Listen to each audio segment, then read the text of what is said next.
Bueno, primero entender qué son las gemas, entender que hay para manejar las librerías con un comandito que es gem, y también que hay una gema que se llama bundler, que es para mejorar el uso de gemas. Es como medio intrínseco pensar en que tenemos como recursivo el problema porque tenemos una gema que maneja gemas. Vamos entonces a ver un poquitito de esto. Primero, el comando gem. Entender primero que es una gema. Una gema es un formato simple para publicar y compartir código Ruby. Esto es algo bastante habitual, ¿no? Que empezó a verse en todos los frameworks o librerías. Una forma cómoda de compartir, empaquetar código y hacerlo compartido, ¿no? Lo interesante que en Ruby, como tenemos distintas máquinas virtuales de Ruby, ¿no? Una gema va a tener un nombre, una versión y para qué plataforma funciona. Van a haber gemas que funcionan en la máquina virtual de Ruby de escrita en C, la mruby, pero otras por ahí no funcionan y esa misma gema por ahí no termina funcionando en la JRuby. Y eso tiene que ver porque, bueno, cómo es la máquina virtual subyacente, si soporta o no soporta cosas que tiene un binding con C. Pensemos que JRuby tiene que por ahí usar cosas escritas en Java, no en C. Pero bueno, cambia un poquitito la lógica cuando uno incluye unas librerías según la máquina virtual que uno utilice. Y para todas las gemas generalmente hay una tabla de equivalencias de cómo, según la máquina virtual que uno quiera usar, qué gema es compatible para esa plataforma. Bueno, entonces, el comando gem es este que tenemos acá y es una forma poco práctica de trabajar. Espérenme que abro una consola nueva. Si yo acá pongo el comando, voy a agrandar un poco más, pongo gem, tengo este comandito, ¿no? Si yo pongo gem info, veo información, ¿no? de todo lo que tengo instalado. Si pongo gem, puedo ver también el tema de con install, con gem list, ver todas las gemas que tengo instaladas digamos, acá globales en esta máquina virtual de Ruby. Lo que es interesante por ahí es hay un gem environment que me muestra justamente dónde va a buscar las gemas, en qué directorio, ¿sí? Y dónde edita, de dónde levanta los paths cuando una gema instala un binario. Lo que es interesante de esto es ver que uno puede tener gemas instaladas en más de una versión. Por ejemplo, acá tengo RxML 325, 3231, a ver si hay alguna otra más que tenga acá. Minitest tengo la 5.14.4, 5.14.2, 5.13.0. O sea, una misma librería puede estar instalada en más de una versión. El problema de manejar las versiones instaladas así, por ejemplo, si voy a instalar una gema cualquiera, pongo gem install y la gema que se me ocurre.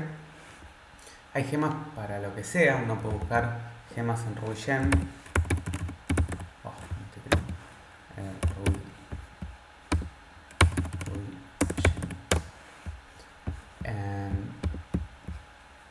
Y acá uno puede buscar gemas, ¿sí? Fíjense la cantidad de, bueno, estas son las descargas que tiene, ¿no?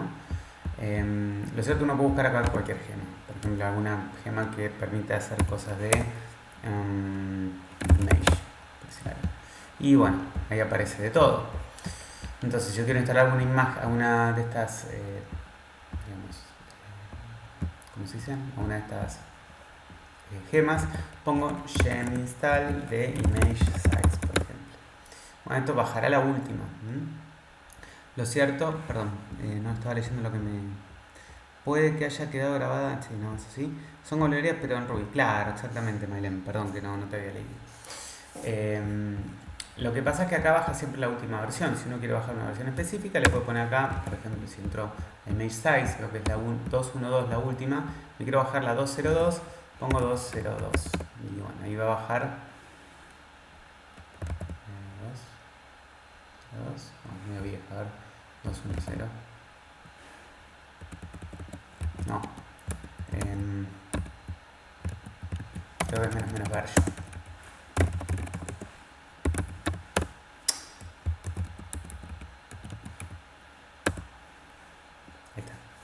Entonces ahora si hago un gem info de image size, veo que tengo dos versiones, la 2.1.2 y la 2.0.2 en distintos directorios, ¿sí? Bien, el tema es que, bueno, con Gem podría solucionar todos mis problemas, si quisiera, porque ya tengo RVM para instalar distintas máquinas virtuales de Ruby, y para cada máquina virtual de Ruby, cuando instalo gemas, las instalo dentro de esa máquina virtual. O sea que si yo instalo una gema, fíjense que esto está dentro de la versión 2.7.4, si yo cambio de versión de Ruby, las gemas se van a instalar dentro de otra versión de RVM. Con lo cual tengo como aisladas las versiones de gemas con las versiones de máquinas virtuales de Ruby. Si pongo, como les decía acá, gemlist, veo todas las gemas que tengo instaladas, pero también tengo una forma de ver todas las remotas, que ahí me lista todas las gemas que existan, que están en Ruby Gems, ¿no? Puedo buscar image, como decimos hoy, y es como usar el buscador que vimos recién en, como se dice, en la web. Pues acá me lista absolutamente todo.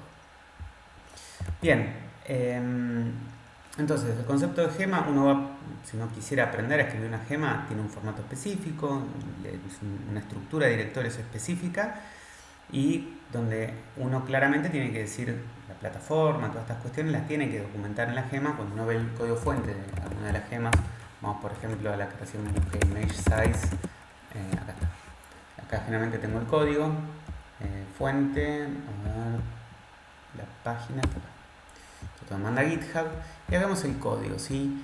Toda gema tiene este gemspec, donde tenemos acá toda la información, cuál es la versión actual, una descripción, bueno, todo lo que hace que esto funcione, ¿no? Cuando uno trabaja con RubyGem o algún, digamos, repositorio de gemas. Esto permite que uno cuando después la sube a RubyGems pueda ver estos datos como metadatos, digamos. Lo cierto es que uno también acá puede especificar dependencias, que si uno instala esta dependencia, perdón, ¿cómo se llama? Librería, y esta librería depende de otras, bueno, que lo agregue, y las dependencias se pueden manejar para desarrollo o directamente cuando lo instalo, como se puede ver acá. Esta gema en general lo único que requiere para desarrollar es RSpec y Rubocop, pero no necesita estas gemas para correr. Entonces hay otras que sí agregan dependencia. Bueno, esto tiene una sintaxis bastante especial, es algo que no vemos en la materia como escribir una gema, pero que tampoco es muy difícil de hacerlo. Y el código generalmente está dentro del lib. Y acá lo que tenemos es el código de esta librería que específicamente, no sé ni qué hace porque agarro un al azar.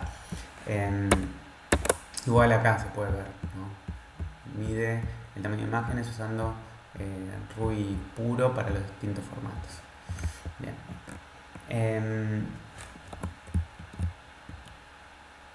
Ahora, ¿por qué Bundler aparece? Ustedes vienen del mundo por ahí más Python o por ahí más PHP o por ahí más Java, y lo que estamos viendo acá es algo que en el mundo Ruby funciona de la misma forma que, por ejemplo, en Python los pip files, en JavaScript npm o yarn, en el caso de PHP Composer, en el caso de Java Maven. Es un manejador de dependencias. Entonces, la idea que esto viene como un concepto que va más allá de lo que es Ruby o trasciende cualquier lenguaje. Es una forma de mantener un entorno consistente para las aplicaciones en sí. Es decir, que yo, si trabajo en un desarrollo de una aplicación que usa una determinada versión de Ruby, lo especifico con un archivito que es .rubyversion, que especifica con qué versión de Ruby estoy trabajando. Ahora, ¿cómo puedo definir cuáles son la lista de las dependencias que requiere mi aplicación para funcionar? Y eso significa qué librerías necesita mi aplicación para funcionar. Y a priori, cuando yo incluyo, ¿no?, la lista de dependencias, cada vez que yo enumero que yo voy a usar tal librería, tal librería, tal librería, se empieza a dibujar una suerte de grafo.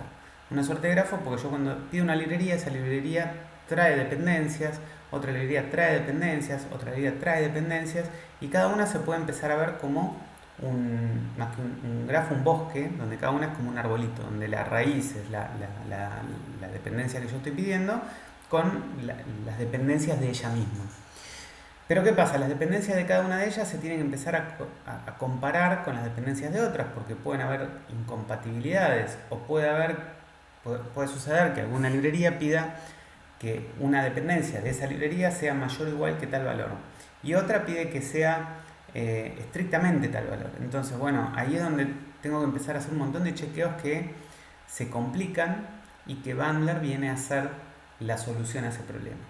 Pero además, lo que termina haciendo es frizando el estado del proyecto y comitiendo eso a un versionado de código para que justamente cuando pase el tiempo pueda volver el tiempo al instante donde yo pusheé la última vez, pusheé al repositorio Git o lo que fuere. ¿Me vienen siguiendo lo que estoy queriendo explicar? ¿O estoy mareándolos?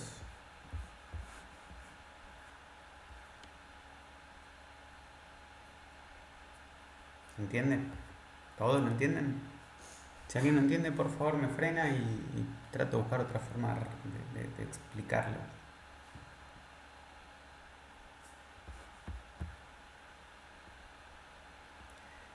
Acá me dice Inti como el pip freeze. Parecido, pero mucho mejor obviamente. Porque el pip freeze es una porquería. ¿Pero por qué? ¿Por qué digo que es una porquería? Porque en realidad es menos potente. De hecho el pip file es un poquitito más interesante que el pip freeze. Ahora vamos a ver por qué. Pip file.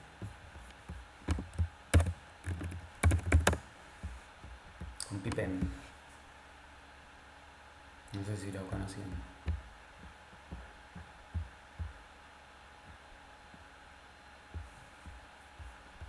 Pero bueno, a ver, yo no los quiero marear porque encima cada mundo.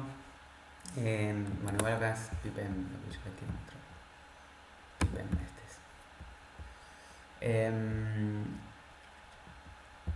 Pipem es más parecido al Genfile, digamos.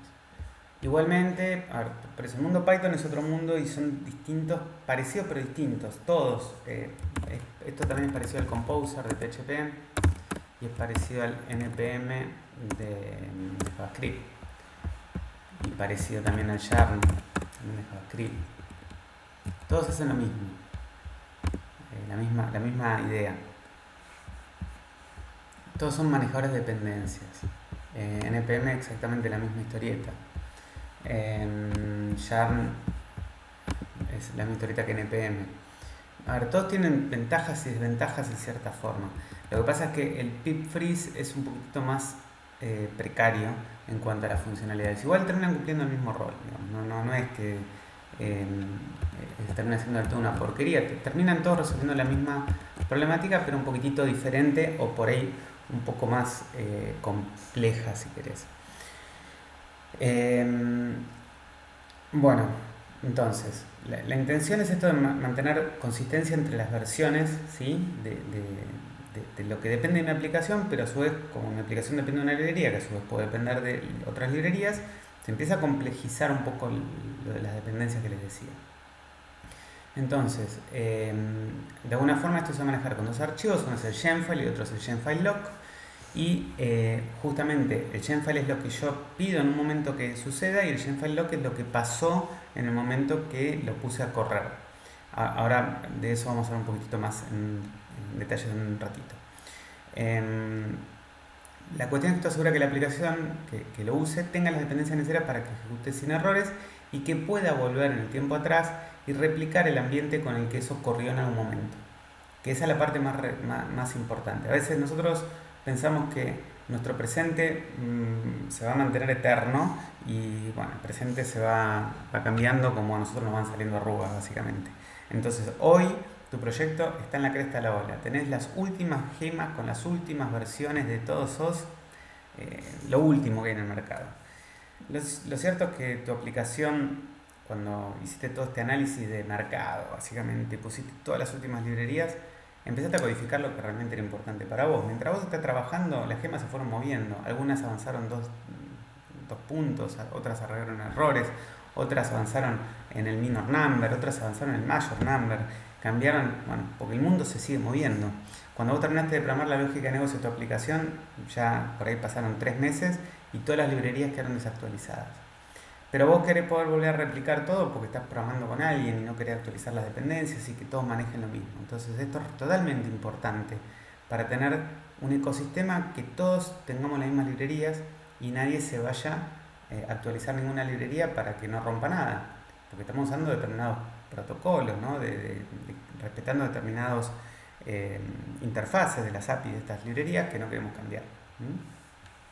Entonces, es para esto que aparece Bundler, Composer, Pipfile, Pipem, más que nada los Pipfile, digamos, o los requirements TXT, npm, yarn, etc. Bueno, Bundler entonces es una gema. Lo loco es que Bundler es una gema. Entonces yo puedo instalar dentro con Gem, tengo que instalar Bundler para poder usar Bundler. Acá ya le decía, Bundler es análogo a Composer para PHP, Pipem para Python, Maven para Java, npm o yarn para JavaScript. Y el manejador, el manejo de dependencia debe realizarse según el segundo factor de 12 Factor Apps. Esto que les pongo acá, que está chiquitito y que parece totalmente relevante, es algo que ustedes tendrían que tomar con mucha relevancia. Estos son los 12 factores. ¿Qué son los 12 factores? Es esto que está acá. Lo tienen en todos los lenguajes. Yo generalmente lo dejo en inglés porque me gusta leerlo más en inglés que en castellano, pero lo pueden leer en castellano si quieren. Acá abajo está en la E, debería estar. ¿Dónde está? Se lo ven acá, español. Bueno, y acá puse la parte de dependencias, pero si uno va a 12 Factor Apps, es decir, acá vemos los 12 factores que una aplicación tiene que considerar para que esté programada con las buenas prácticas de poder desarrollar aplicaciones que las puedan desplegar en la nube. ¿Qué significa en la nube? Bueno, no sé si han escuchado últimamente cómo es que funciona el despliegue de aplicaciones y todo, pero es raro que uno termine haciendo una aplicación y la instale en un servidor que está en el garage de Bill Gates, digamos. Eso ya no pasa más. Digamos, no vamos a levantar un servidor en nuestro garage, ni vamos a tener un garage lleno de máquinas minando bitcoins. Uno termina poniendo las cosas dentro de un data center. Puede ser que uno trabaje en un organismo público. Si trabajamos en provincia, puede ser que trabajes en ARBA, puede ser que trabajes en cualquier lugar, organismo de provincia de Buenos Aires, que despliegue sus aplicaciones en el data center de DPCIT, por ejemplo, o que trabajes en Nación y tenga un data center propio. O puede ser que trabajes en una empresa que hace desarrollos y que lo puedan instalar generalmente el data center del cliente, o que vayan a Amazon, o que vayan a Google Cloud, o que vayan a Azure, o que trabajen con alguna plataforma de contenedores como puede ser Docker, como puede ser Kubernetes, etc. Lo cierto es que para hacer aplicaciones que, digamos, se acomoden, ¿no?, para poder desplegarse, hay que tener algunas cuestiones presentes. Una no menor es manejar las dependencias para que siempre uno pueda garantizar que el ambiente productivo tenga las mismas librerías que tiene el ambiente de desarrollo y no estar cambiando las cosas. Y por eso es que acá se habla de dependencias, y cuando se habla de dependencias, se habla de dependencias en general, y cuando hablamos de dependencias en general, acá fíjense que nombra a Bundler, ¿sí? Está mencionando a Bundler para Ruby, está hablando en Python, habla de usar virtualenv, con pip, se habla de autoconf para el caso de C. O sea, se habla en forma genérica, pero está interesante leer todos los 12 factores porque los va a hacer a ustedes mejores programadores. Esto de los 12 factores ya cumplió 10 años y estoy seguro de que es algo que no es muy conocido acá digamos, por muchos de nosotros acá en Argentina, digamos. Yo es algo que descubrí ya hace bastantes años y que trato de hacérselo llegar a ustedes para que lo tengan presente, porque explica un montón de conceptos que son realmente importantes cuando uno hace aplicaciones que después terminan poniéndose en producción, ¿sí? Bien, entonces con Bundler vamos a ver que entonces tenemos la gema y después vamos a ver cómo se maneja Bundler.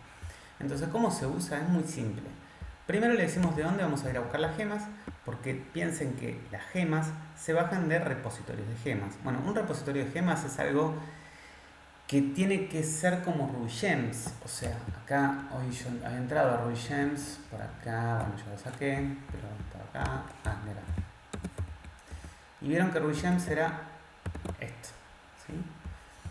Esto no es solamente un buscador y algo web como estamos viendo, sino que cuando el comando gem o bundler quiere bajar una gema, sabe que hablando contra esta URL, que en este caso es rubygems.org, si le pido instalar la gema de Sinatra, tiene que entender, ¿no?, cómo bajar esa gema para una plataforma determinada en una versión determinada. Entonces yo cuando digo qué gema quiero instalar, tengo que saber cómo hablar contra eso. Tanto el servidor como bundler o el comando gem tienen que hablar un protocolo que viaja arriba de HTTP, como estamos viendo acá es HTTPS. Pero en sí no es que yo lo levanto en un Apache y sale andando, tiro librerías en Apache y anda. No, puedo instalar mi propio RubyGems, ¿sí?, que hay un par de alternativas escritas en Ruby, o puedo usar un producto para levantar mis gemas en un repositorio privado.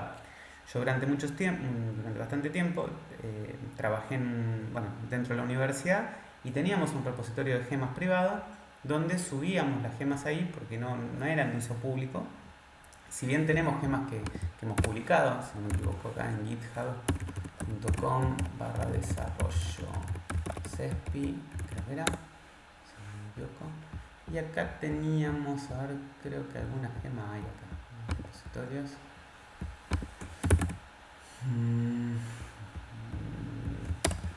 A ver si hay alguna de SML.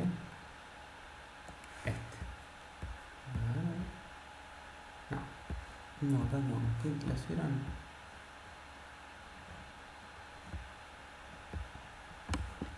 No, me parecía que estaban acá. A ver. No.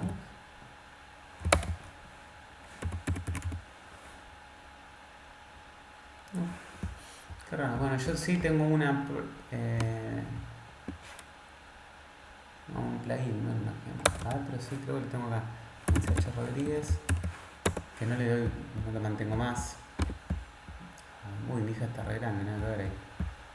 A ver acá, si busco Redmine, este plugin, a ver, creo que acá yo dependía de esta. Ah, pues está subida a RubyGems, no está en nuestro, qué tonto, claro. Esta la hicimos nosotros y está subida a los miaos de coso, a RubyGems, perdón. Bueno, no dije nada. Bueno, igual esto no tenía nada que ver con esto que decía, porque nosotros usamos un producto que se llama Nexus Repository. Es este producto. Es un producto open source, puedo bajar la versión community o la que están mencionando acá, que es la Pro, y uno puede subir de todo tipo de aplicaciones, ¿sí? Acá vemos que soporta para Ruby, para Python, puedes armar un servidor de librerías de Python, de NPM, de JavaScript, de Java, de todo, incluso de Docker. Entonces, bueno, digamos que uno puede cambiar el origen de donde baja las gemas. En este caso estamos bajándola siempre de RubyGems y estoy pidiendo una gema que está en RubyGems. Entonces cuando ponemos bundle install, lo que va a hacer es, o simplemente bundle, lo que hace es bajar Sinatra y todo lo que depende de Sinatra. Vamos a ver este ejemplo muy simple. Si yo me voy acá al directorio .tmp, a mkdir prueba, a un bundle init. Esto me genera un archivo. ¿Qué archivo genera? Generó el gemfile. Este gemfile es el que recién vimos, ya tiene un formato que viene predefinido. Y acá lo que voy a hacer es pedirle que me instale Sinatra. Acá, esto me lo agrega acá para explicar cómo trabajar cuando uno pone git source, GitHub. Lo que hace es, me va a permitir usar, cuando vamos a ver más adelante, ¿no?, que baje gemas de GitHub que no estén subidas a RubyGems. ¿Cómo puedo usar esto que dice acá GitHub? Y va a buscarlos a GitHub directamente. Entonces yo lo único que pongo es el nombre del repo. Me va a reescribir toda esta URL para cada caso. Ahora lo vamos a ver más adelante como ejemplo. Lo cierto es que si yo pongo esto así peladito y pongo bundle, acá lo que va a pasar es que se va a conectar a RubyGems y va a bajar a Sinatra, y todo lo otro que bajó es justamente de lo que depende Sinatra. Entonces acá un bundle list, lo que veo es justamente todas las gemas que terminaron instalándose por haber requerido a Sinatra. ¿Y qué sucedió en esta repo? Me apareció un nuevo archivo gemfile.log. Si yo me fijo el gemfile, tiene lo mismo que tenía antes, pero el gemfile.log lo que tiene es la información que usó para armar ese grafo. Y es interesante porque vemos que Sinatra, en la versión 2.1.0, que es la última, requiere a Mustermann, a Rack Protection y a Tilt. Entonces acá dice que Tilt requiere que sea la versión, el chirimbolo ese, con tipo lo que va arriba de la ñ mayor, significa que fije al último, o sea, de estos números que está acá, dice al último número lo puedes variar en lo que quieras. Entonces pide cualquier valor mayor a 2. 2 puntos, lo que sea, 2.0, 2.1, 2.2, lo que sea. Acá pide que Rack Protection sea la 2.1.0 específicamente. Acá pide que sea la 2.2, la 2.3 o la 2.4, cualquiera. Acá Mustermann pide que sea la 1.0, 1.1, 1.2, no importa. Ahora fíjense cómo acá haber pedido la 2.0 deja aliviana la restricción de Tilt y baja la 2.0.10, que es la última dentro de la 2, de la 2X. Por otro lado, Rack Protection tiene que ser la 2.1.0. Listo. ¿Qué requiere Rack? Rack no especifica versión, entonces baja Rack 2.2.3. Cuando piden Mustermann, dice que sea mayor que la 1.0. Puede ser cualquier cosa mayor que 1.0. Fíjense que baja la 1.1.1, que es la última, evidentemente. Y que requiere Ruby Keyword 2. Ruby 2 Keyword, perdón. Ruby 2 Keyword bajó la 0.05. Y por otro lado, no seguí todo el grafo, pero como verán, esto es lo que queda plasmado como información de que estoy trabajando en la plataforma esta, es decir, estoy usando un x86-64 Linux. Las dependencias vienen de Sinatra y en este caso lo que estamos viendo acá es que fue construido con la versión de Bundler 2.2.23. O sea, que si yo hago un bundle, es la versión de Bundler que estoy usando. ¿Sí? ¿Me vienen siguiendo? Entonces, ¿qué comandos tiene Bundler? Tiene bundle install, que instala las dependencias, bundle update, actualiza las dependencias de sus últimas versiones. Yo puedo compartir mi gemfile si estoy desarrollando. Sí, podés. Hay distintas formas. Ahora ya cuando veamos el formato voy a responder mejor esa pregunta. No, el gemfile.log sí se comparte, porque justamente el gemfile.log es lo que te permite loquear a distintas versiones de... o sea, es lo que plasma las versiones realmente usadas. Sí se usa.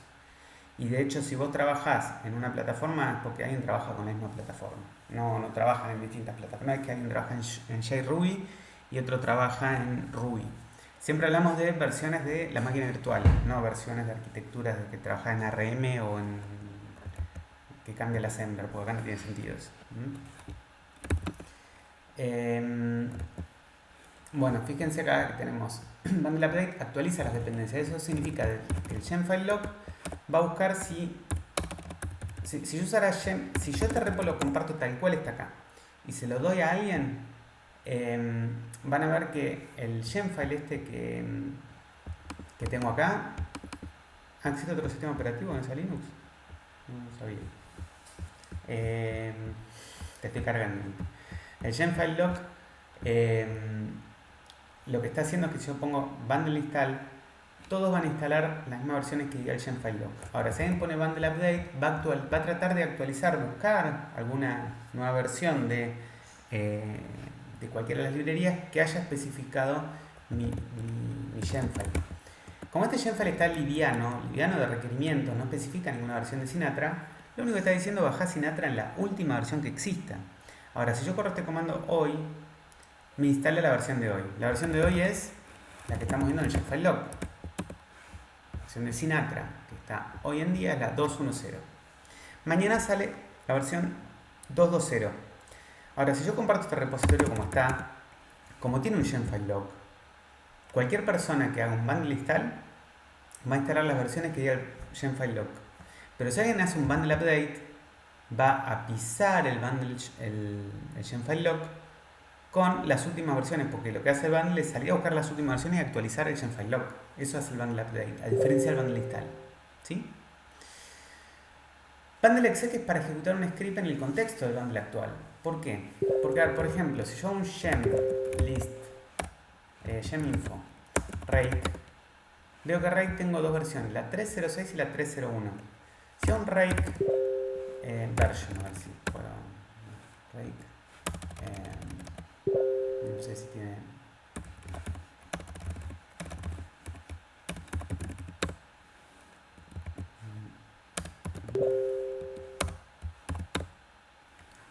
Bueno, normalmente acá se puede ver.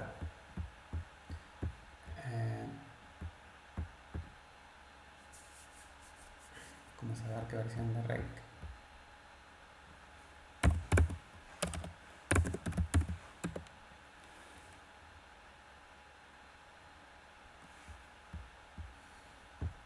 Ah, no encontró a rake. Para hacerlo acá. Rake.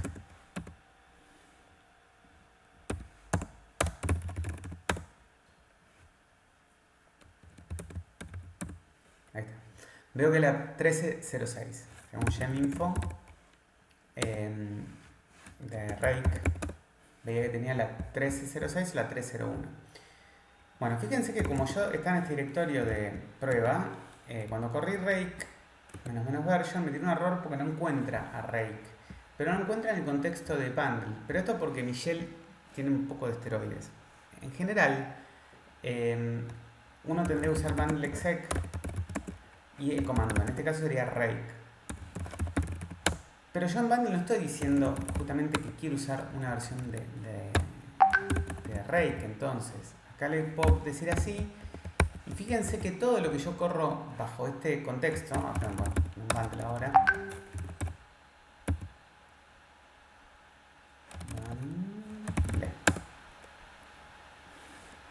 Ahí está. Ahora si yo hago esto, veo que me ejecuta esto, ¿sí? Y me bajó la última versión de cosas. Ahora, ¿qué pasa si yo quiero usar la versión, la 1303? Entonces, si yo acá pongo que use la versión 1303,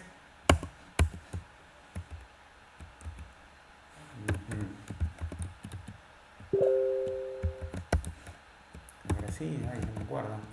Espérame que tengo que chusmear acá. A ver. Sí. Ahí.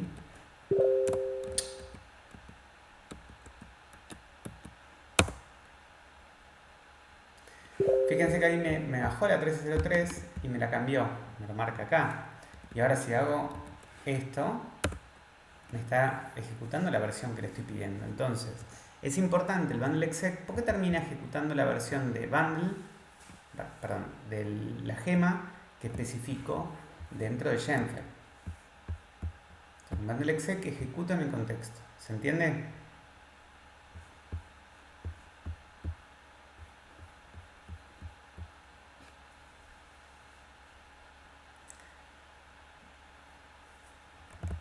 O sea,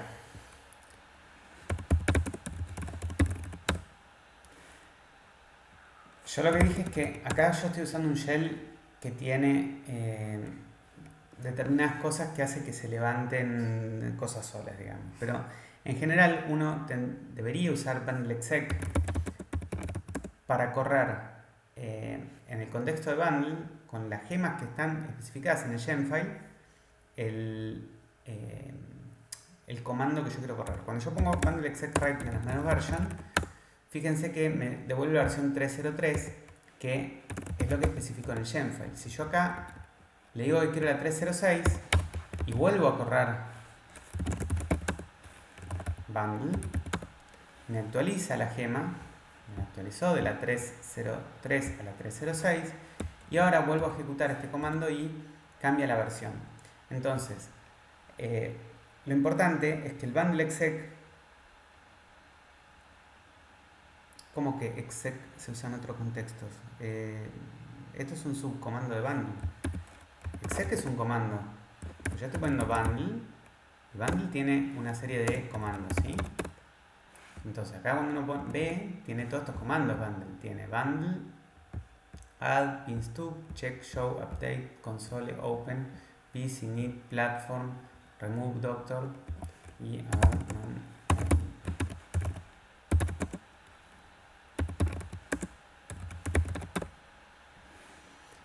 execute a command in the context of the bundle, ¿sí?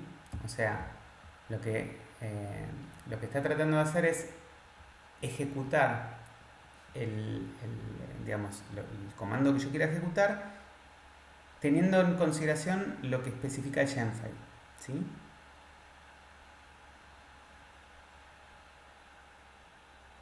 ¿Se entiende?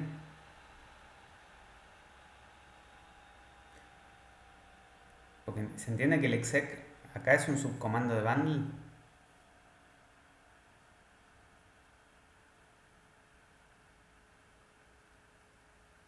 Entonces, se usa para justamente que las gemas que termine levantando sean las gemas que están especificadas dentro del Shemfile, pero no es porque, o sea, si fíjense que yo acá teniendo el Shemfile, a ver, esto según bundle ahora yo el comando rake no debería tener, ¿sí? Pero yo tengo una gema rake instalada. Ahora, fíjense que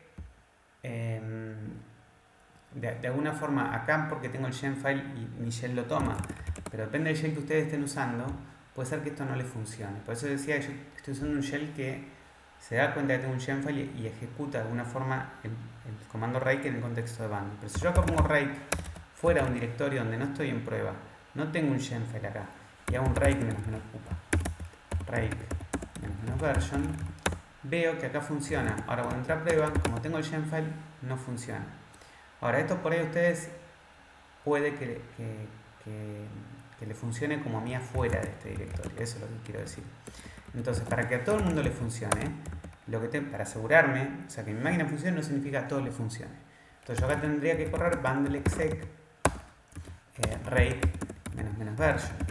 Eso, bueno, ahora no funciona porque comenté el rake, pero esto ahora sea un bundle y vuelvo a ejecutar esto. Esto sí debería funcionar a cualquiera. Eso es lo que quería más o menos expresar. Bueno, con bundle list vimos. Veo que me muestra todas las gemas que están instaladas. Y con bundle show, por ejemplo, Sinatra, puedo ver en qué directorio está la gema y puedo entrar a ese directorio para ver las fuentes. ¿Sí? Sinatra, ¿sí? Que si entro acá a Sinatra, acá tengo el base, creo que el main. Sí, está todo.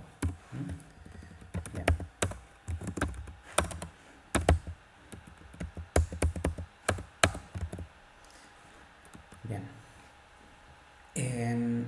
Bueno, el Shemfile, este archivo Shemfile, se escribe con una DSL. De vuelta a la palabra DSL, que significa Domain Specific Language.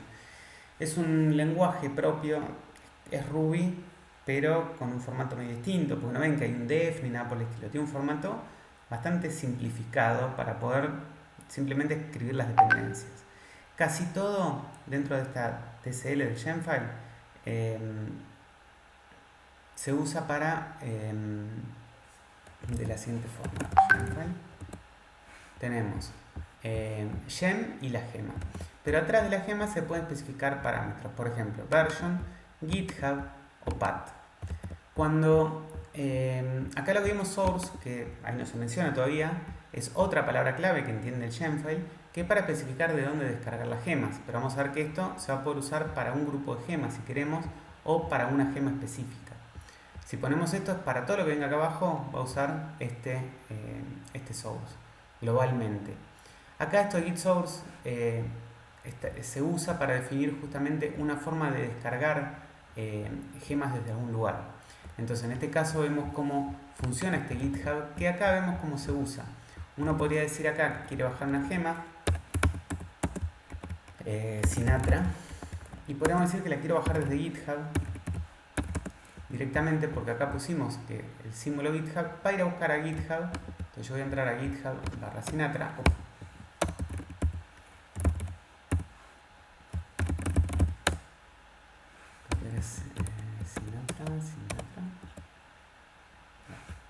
Es este, ¿sí? la última versión es la 2.1.0, pero yo quiero bajar la rama que se llama un stable. Entonces acá lo que podría poner sería Sinatra, barra Sinatra. ¿Sí? Y esto me va a bajar la rama, main o master, ¿sí? En vez de bajarme la que está acá, que era la última de Ruby Gems. Ahora va a bajar la de GitHub. Entonces fíjense que la fue a buscar a GitHub. Te va a clonar la última rama de GitHub. La bajó de master, ¿sí? No está bajando, está bajando de master, no está bajando de, ¿cómo se llama? De Ruby Gems. Y eso fue porque acá estoy usando esta palabra GitHub, ¿sí? Que entiendo que acá la puedo cambiar y ahí falla, ¿ven? Porque lo que estamos viendo es un helper que dice cómo construir de forma cómoda la descarga desde GitHub. ¿Se entiende? Entonces yo lo único que tengo que pasar acá es el nombre del repo, que es lo que viene atrás de GitHub, ¿sí? La rama, el nombre del proyecto, que es generalmente el username seguido por el repo.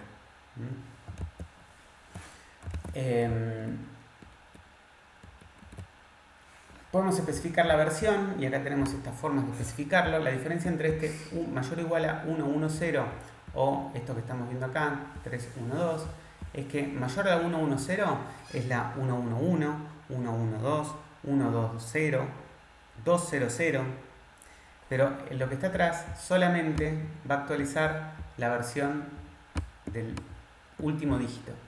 Es decir, que va a ser la 3.1.3, 3.1.4, 3.1.2 también, y puede ir hasta la 3.1.1 millón, pero nunca va a pasar a la 3.2. Este chirimbolo significa actualizar siempre el último de los dígitos, hasta el último valor que vos quieras, pero nunca estos dos, esto lo deja fijos. En este, cualquier valor es mayor o igual a este, cualquier valor que sea mayor que este, ¿no? ¿Se entiende?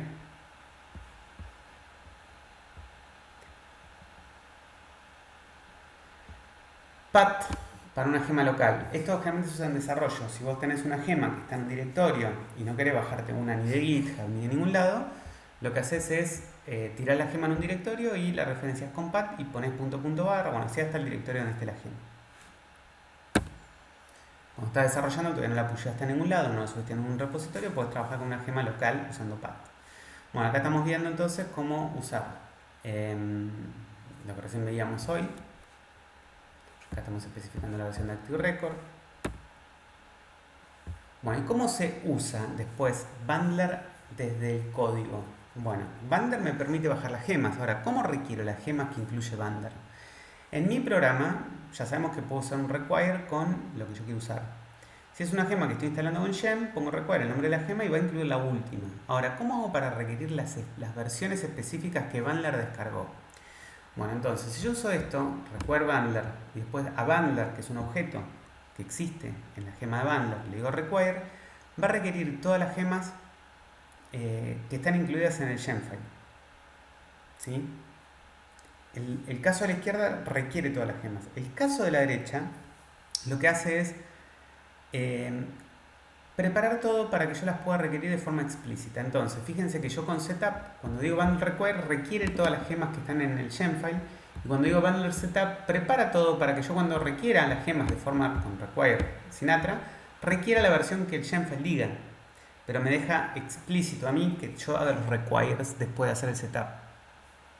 ¿Se entiende?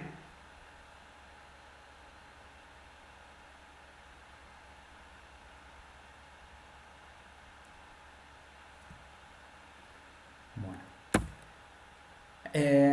Es posible definir la fuente de dónde obtener las gemas, esto ya lo dije hoy. Incluso es posible hacerlo por gema o por grupo de gemas. Entonces, bueno, ahora vamos a ver al final un ejemplo con todo. También es posible indicar cómo se requiere una gema. Bueno, hay gemas que se requieren de distintas formas. Y hay gemas que no queremos que se carguen nunca. Entonces, acá lo que estamos viendo es que cuando yo a Bundler le diga bundle require, como está acá, ¿qué va a hacer si yo incluí en el Gemfile esto que estamos viendo acá? Lo que va a hacer es requerir a Redis Connection High Redis y a Redis. Mientras que cuando quiera requerir a Webmock, lo que va a pasar es que no lo va a requerir porque acá require está en false, entonces no lo va a requerir. ¿Se entiende también? O sea, es como que le podemos instruir al propio Gemfile, desde el propio Gemfile, cómo el objeto Gemfile no va a requerir o va a requerir las gemas. Sí, no va a requerir a Webmock. A Redis va a requerir los dos. O sea, si vemos este ejemplo como está acá, no va a requerir a Webmock, lo voy a tener que requerir yo en forma explícita, y sí va a requerir a Redis, Connection High Redis y a Redis. O sea, te va a agregar dos require en tu código. ¿Se entiende?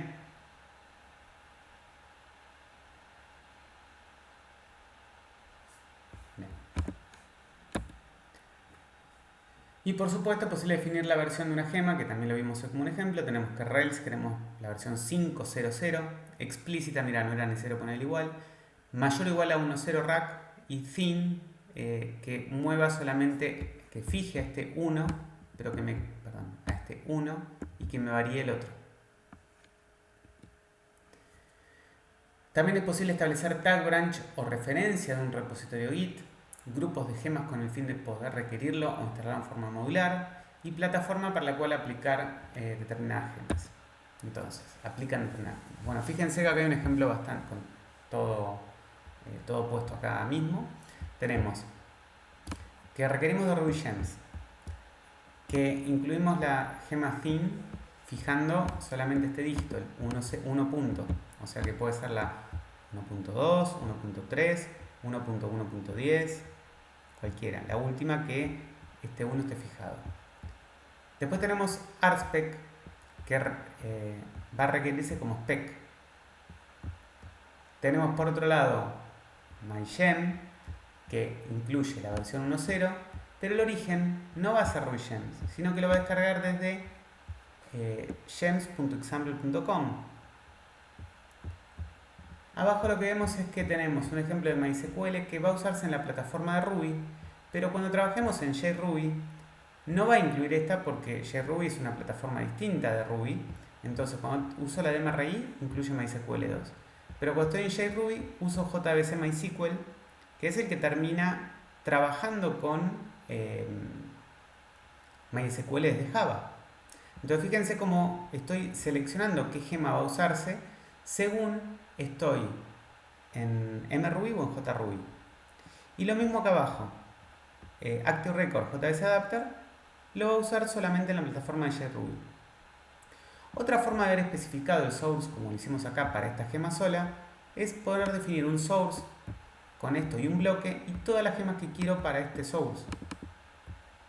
¿Se entiende?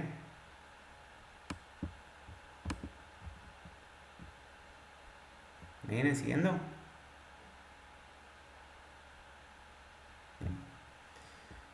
Tenemos Nokogiri, por ejemplo, le estoy diciendo que lo baje desde un repositorio en Git, pero de una rama específica, la rama que se llama 1.4, no master o main. Acá le estoy diciendo que estoy usando una gema local, que está en un directorio determinado. Acá estoy diciendo que me instale la gema Wirble solamente en el grupo Development y la gema Debugger en el grupo Development y Test. Y acá otra forma de usar grupos donde tengo el grupo Test y adentro todas las gemas. Yo acá podría haber puesto otras gemas como por ejemplo, bueno, acá estoy en Test, podría haber puesto Debugger si quisiera acá adentro, ¿sí? Pero son formas de cómo trabajar con un Gemfile. Y acá les puse un ejemplo de una aplicación que se llama Redmine, que es un sistema de issue tracker, es decir, un producto que se usa para hacer seguimiento de proyectos y de tickets. Entonces, si vemos en GitHub cómo es el Redmine, el Gemfile del Redmine, vamos a hacer un Redmine que es bastante interesante por la cantidad de cosas que maneja. Por ejemplo, las plataformas, esto si trabajan en Windows, instala esto únicamente. Por otro lado, tenemos acá el tema de si trabajamos con alguna base de datos de algún formato específico, estamos viendo que según lo que yo haya configurado como base de datos en la configuración de la base de datos, un proyecto Rails va a usar el adaptador de MySQL, de Postgres o de SQLite según esté trabajando, ¿sí? Acá lo que vemos es el grupo test donde me instala todas las dependencias que se usan para testear nada más.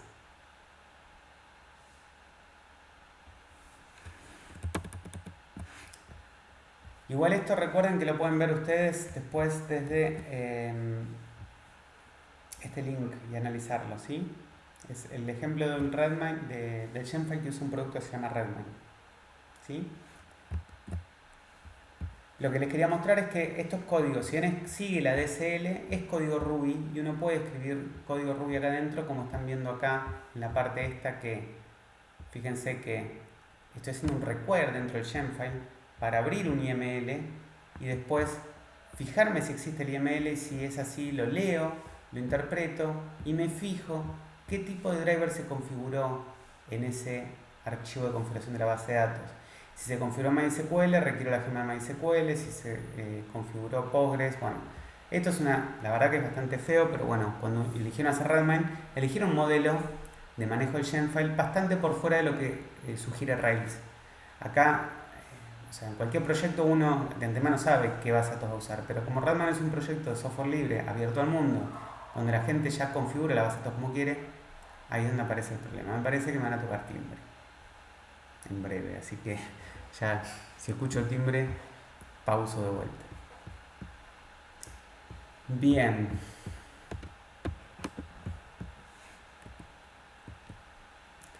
Y arrancamos con Active Record.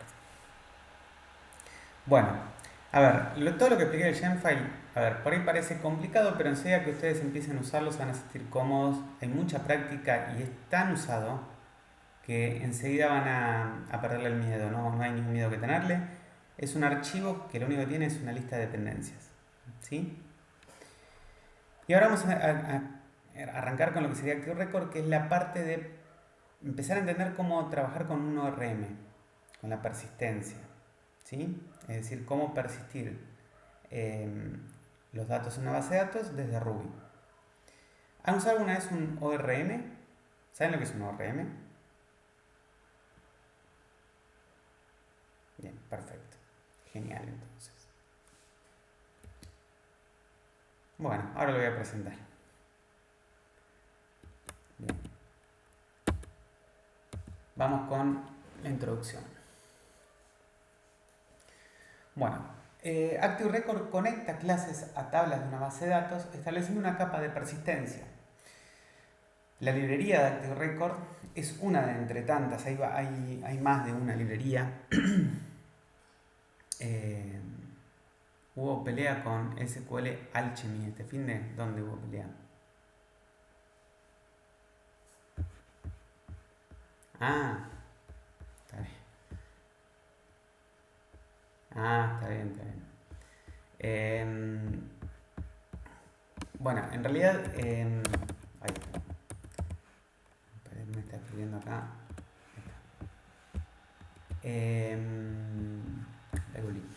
Bueno, la intención entonces es conectar tablas de una base de datos con objetos Ruby de alguna forma.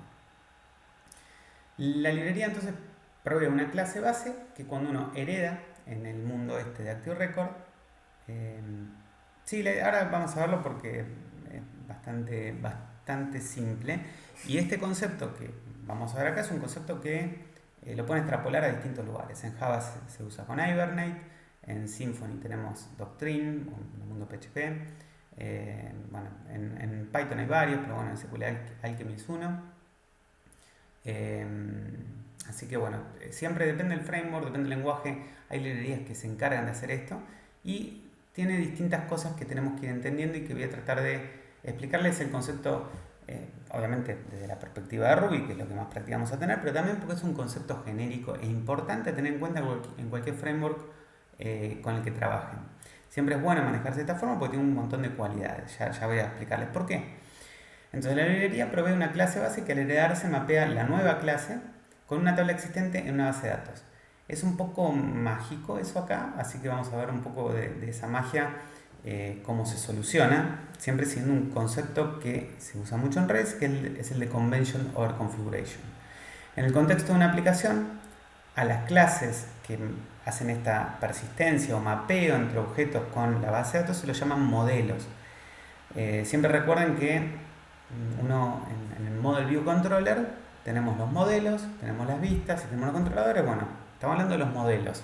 Pero vamos a ver fuertemente ahora los modelos. Se llaman modelos a esto que trabaja Active Record y que persisten los datos, entonces. Y los modelos entonces pueden conectarse con otros modelos usando asociaciones. O sea, sería medio ilógico tener una tabla que no se relacione con nada. Si bien hay tablas de referencia que no se relacionan con nada, hay otras tablas que se relacionan con ellas. Y esas relaciones en este mundo de Active Record se lo conoce como asociaciones. Bien.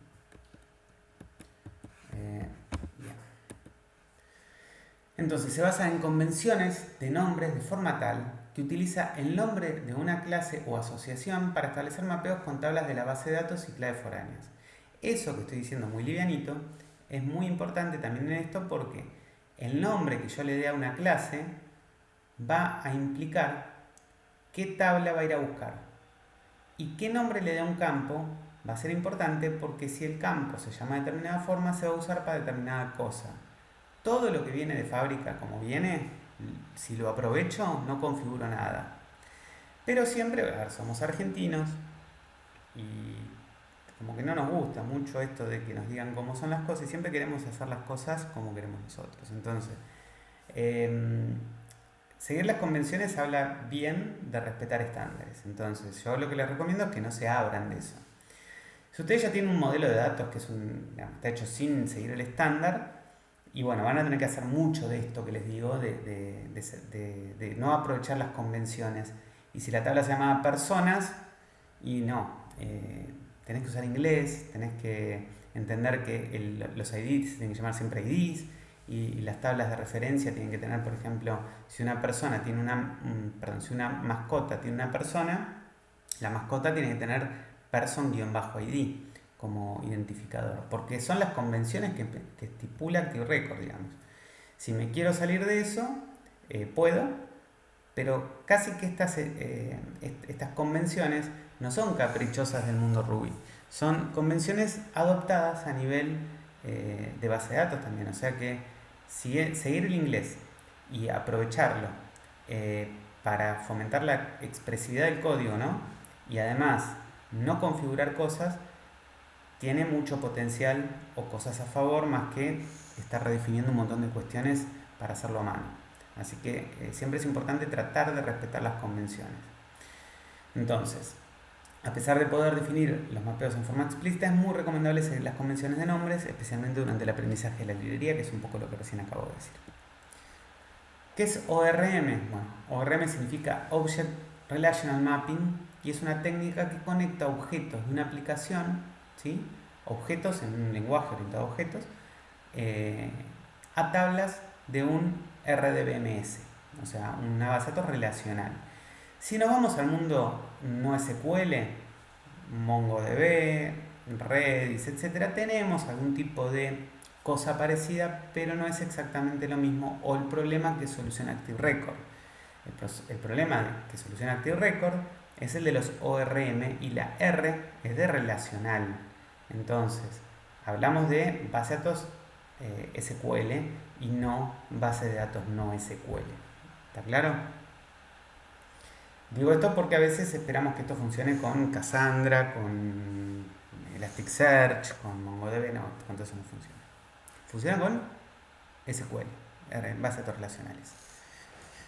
Bueno, entonces, si uno usa un ORM, las propiedades y relaciones de los objetos en una aplicación pueden ser fácilmente almacenados y recuperados de una base de datos sin escribir SQL directamente. ¿Y cuál es la ventaja de no escribir SQL?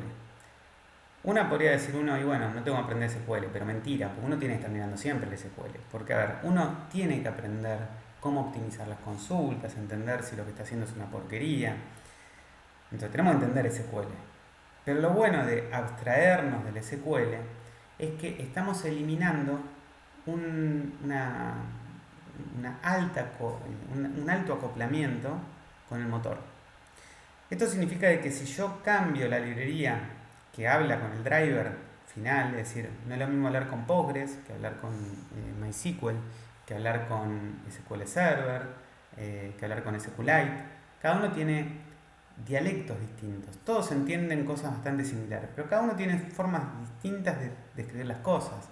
Ya incluso cómo uno limita los resultados en SQL Server respecto a MySQL es muy diferente.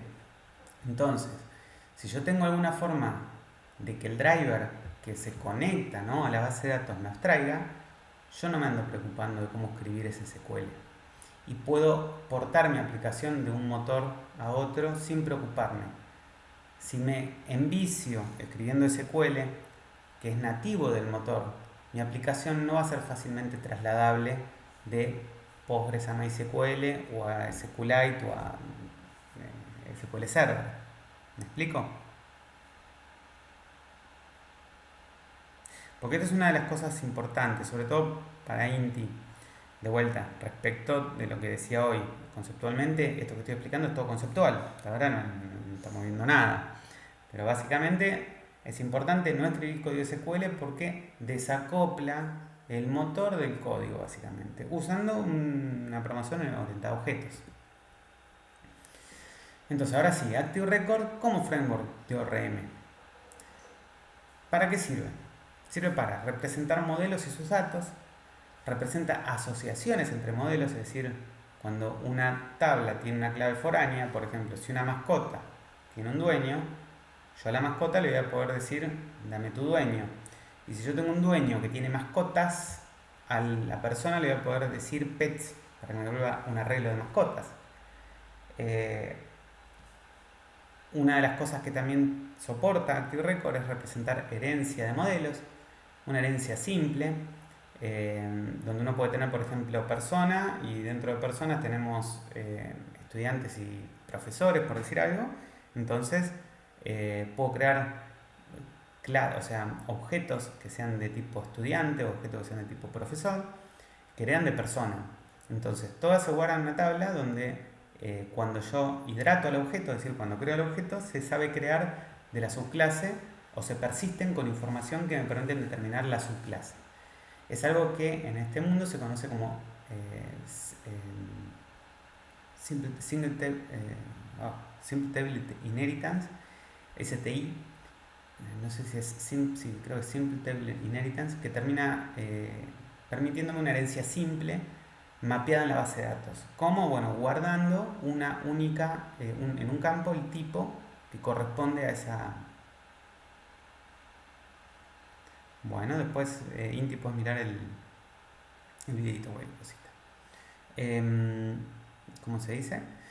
Entonces vamos a poder tener una herencia simple entre modelos, vamos a poder aplicar validaciones de modelos antes de ser persistidos, es decir, un control que valide. A ver, yo puedo tener una SQL que diga, que cree una tabla, ¿no?, y que esa tabla tenga una validación, por ejemplo, de que el campo sea de tipo string o que sea tipo entero. Y ahora sí me van a tocar timbre. Pausa un segundito, ya vengo. Entonces le estaba diciendo que las validaciones, iba por ahí. Las validaciones de modelos me permiten, antes de persistir, agregar una validación. Como les decía, uno puede agregar una validación en SQL, como por ejemplo que un campo sea un varchar de 50 caracteres.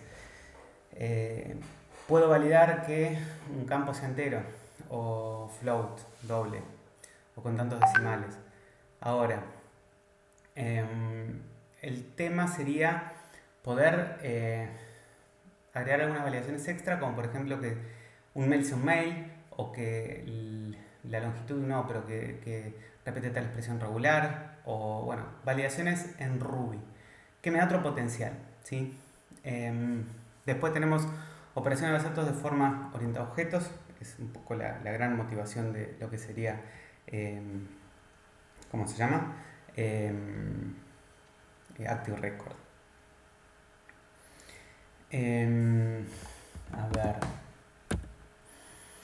Convention over configuration, entonces, ¿qué significaría? A ver, dame un segundito.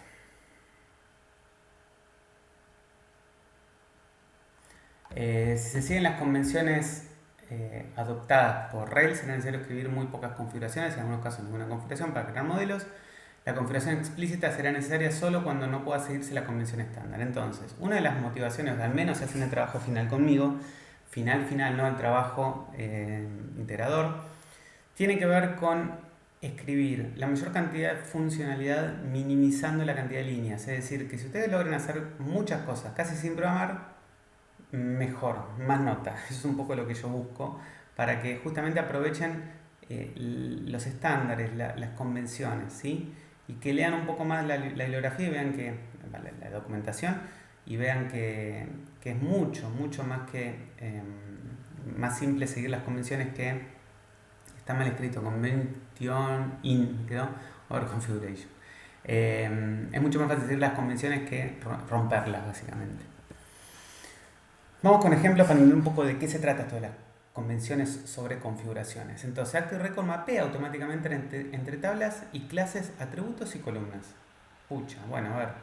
Si yo tengo entonces la clase Product y tengo que hereda Active Record Base y por otro lado tengo una tabla que se llama Products con S, es decir, si tengo la clase Product y tengo la tabla Products en plural, no importa los atributos ni nada, solamente el ID, que se tiene que llamar ID, ya con eso automáticamente tengo un mapeo establecido. Bien, entonces esto lo que va a permitir es darme ya accessors, es decir, me va a permitir acceder a cualquiera de los campos, en este caso es name y ID. Entonces yo puedo setear valores y leer valores de cualquier objeto que herede de product según los campos que tengo definidos en la tabla, sin hacer nada. Entonces vamos a un ejemplo. Ya quedó grandecito, así acá se puede ver bien. Vamos a crear un vamos a salir de acá.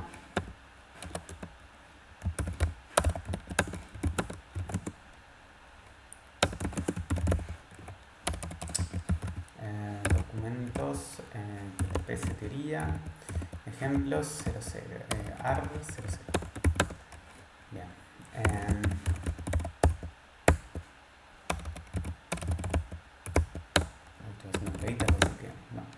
Acá siempre bundle para actualizar y ahora podemos, vamos a crear una base de datos.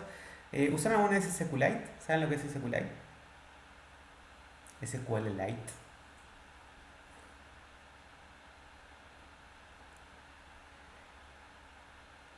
Bueno, para hacer una idea, es una base de datos de juguete parecida a Access. Microsoft Access tenía la versión paga básicamente, que viene en Office y permite tener una base de datos que, a ver, es como si fuera una base de datos, pero digamos, no es un servicio.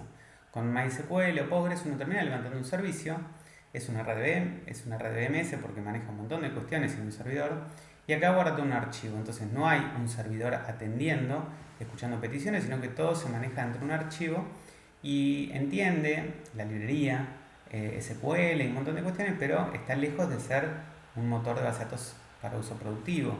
Entonces se usa para ejemplos o cosas pequeñas, no para algo concurrente. De hecho no maneja una buena concurrencia porque es un archivo, ¿sí? No es lo mismo que como les decía, un servidor que maneja justamente la concurrencia, las transacciones en forma distribuida, etc. Entonces, ojo con usar esto en producción.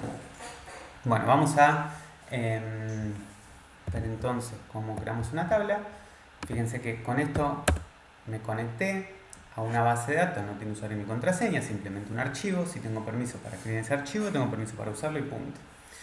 Entonces acá lo que hago es creo una tabla, no tengo nada, y lo que hago voy a crear la estructura que estoy viendo acá. Es una estructura de una tabla, products, que tiene el ID y el nombre, y le insertamos dos productos, una pelota y botines. A mí que me encanta el fútbol, lo saben, soy menos futbolero que... Bueno, hago un select asterisco, select asterisco from,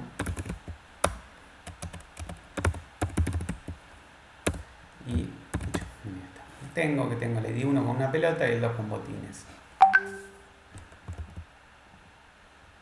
Bien, ahorra.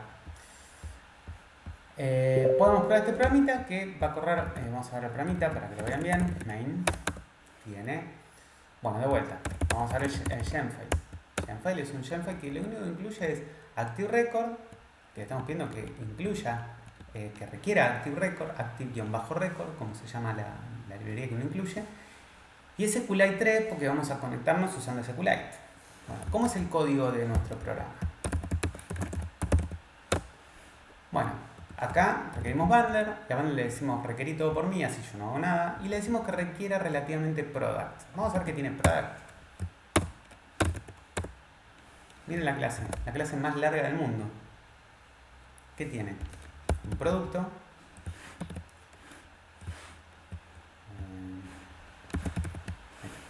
Tiene un producto que hereda de Active Record Base y no hace nada. Es bien. Hereda Active Record. Perfecto. Entonces acá lo que hacemos es. Le decimos Active Record Base que se conecte usando el adaptador de SQLite 3, que es la librería que instalamos. Y le tengo que pasar el argumento de cómo conectarse. Bueno, en este caso le decimos que se conecte con la base de datos mencionada por, y acá es lo que está documentado. Yo ahora cierro la clase product, que es bastante al pedo. Así vemos esto que es lo que hace. Dice Active Record Base Establish Connection Adapter SQLite 3, y el segundo argumento dice database, dos puntos. Y usa emp.fetch. Emp es una clase global que tiene las variables de ambiente. Las variables de ambiente son las variables de ambiente que tengo acá, son un montón, ¿sí? Pero no hay ninguna que se llame dbName. El fetch lo que me permite hacer es va a buscar alguna variable que se llame dbName, y si no devuelve ninguna, por defecto me devuelve sampledb. Bueno, listo. Una vez que abrió la base de datos, que se conectó, ya puedo usar cualquier objeto que herede Active Record. En este caso, a product le estoy diciendo all. All es como listar, o sea, recorrer todos los objetos de productos que heredan de Active Record. Es como hacer un select asterisco from product. Y a cada elemento me devuelve un objeto de tipo product que le estoy imprimiendo el nombre. Bueno, vamos a probar este programa. No hice nada, lo único que hice fue crear la base de datos y este código que automáticamente se conecta con ese archivo, ¿no? Bueno, vamos a correr bundle sec Ruby y pucha, funcionó. O sea, hice un select asterisco from y me devolvió pelota y botines, ¿sí? ¿Qué pasa si yo muevo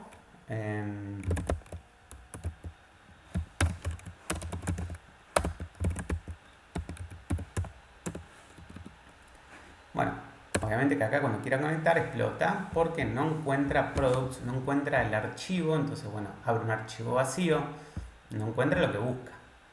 Pero vimos que yo puedo decirle desde variable de ambiente dbName el nombre de la tabla, de la base de datos, que era sample1. ¿Recuerdan? Bueno, ahí lo que estoy haciendo es uso de lo que es el variable de ambiente. Bueno, esto, el que no entienda lo que estoy haciendo acá es defino una variable de ambiente solamente en esta línea, y en esa línea ejecuto el mismo comando que antes con esa variable preseteada. Entonces ahí estoy diciéndole desde afuera cómo se llama mi base de datos. ¿Se entiende?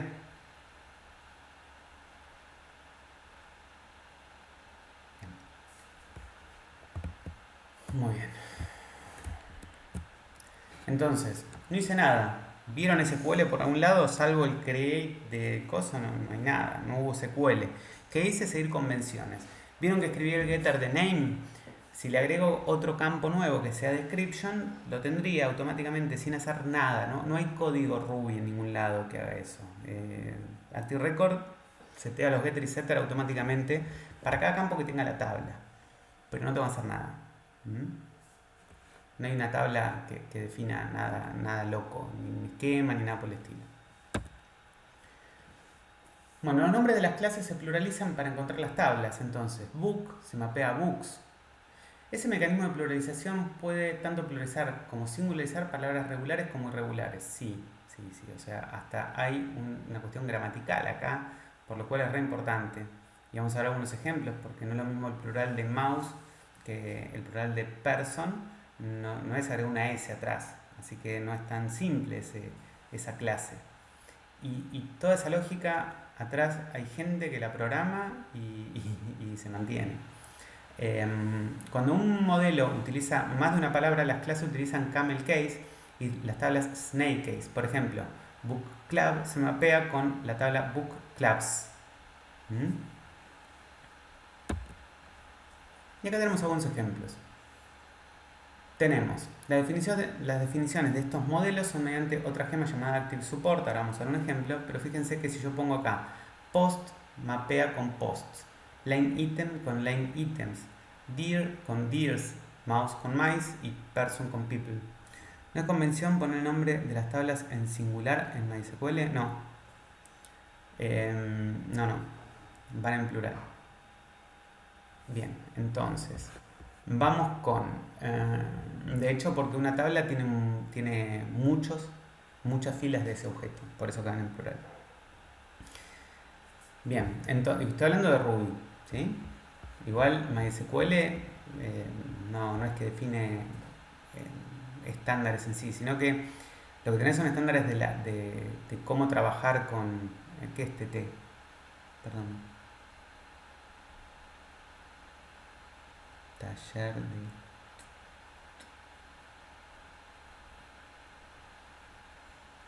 No sé qué es TT, ¿es una materia?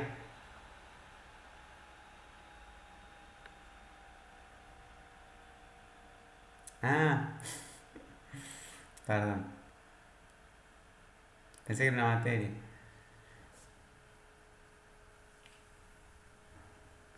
No sé en qué, no sé dónde lo enseñaron. En general, este es el estándar que usa, digamos, no es de MySQL, sino que es para todo Active Record. Es cómo escribir los modelos, perdón, las tablas digamos, de lo que sería tu modelo de datos, siguiendo los estándares de Active Record. Esto va a ser así en Oracle, en Postgres, en MySQL. No es un estándar de MySQL en sí, digamos, es la idea. No es muy lejos tiene sentido, tiene mucho sentido y muchos años esto ya, desde el año 2005 que viene dando vuelta todo esto. Por eso es que, digamos, la clase es un singular, porque es una clase representa un objeto de esos, pero la tabla claramente son muchas filas de esos objetos, por eso es que se piensa en plural el nombre. Siempre acompaña más la expresividad de esto que otra cosa. Bueno, acá lo que podemos ver es cómo se hacen las traducciones. Entonces acá podemos ver que esto se hace con una clase que se llama Active Support Inflector y lo podemos probar de esta forma. Entonces yo acá voy a incluir, a levantar la consola de Ruby. Recuerden que IRB con la opción "-r" puedo decir qué requerir. Si no, esto lo puedo requerir yo a manopla. Ahí ya levanto a IRB y tengo Active Support cargado. Todo lo que es Active Support. Ahora yo puedo hacer Active Support Inflector y creo que esto era directamente Pluralize Person. Pluralize Person. ¿Sí?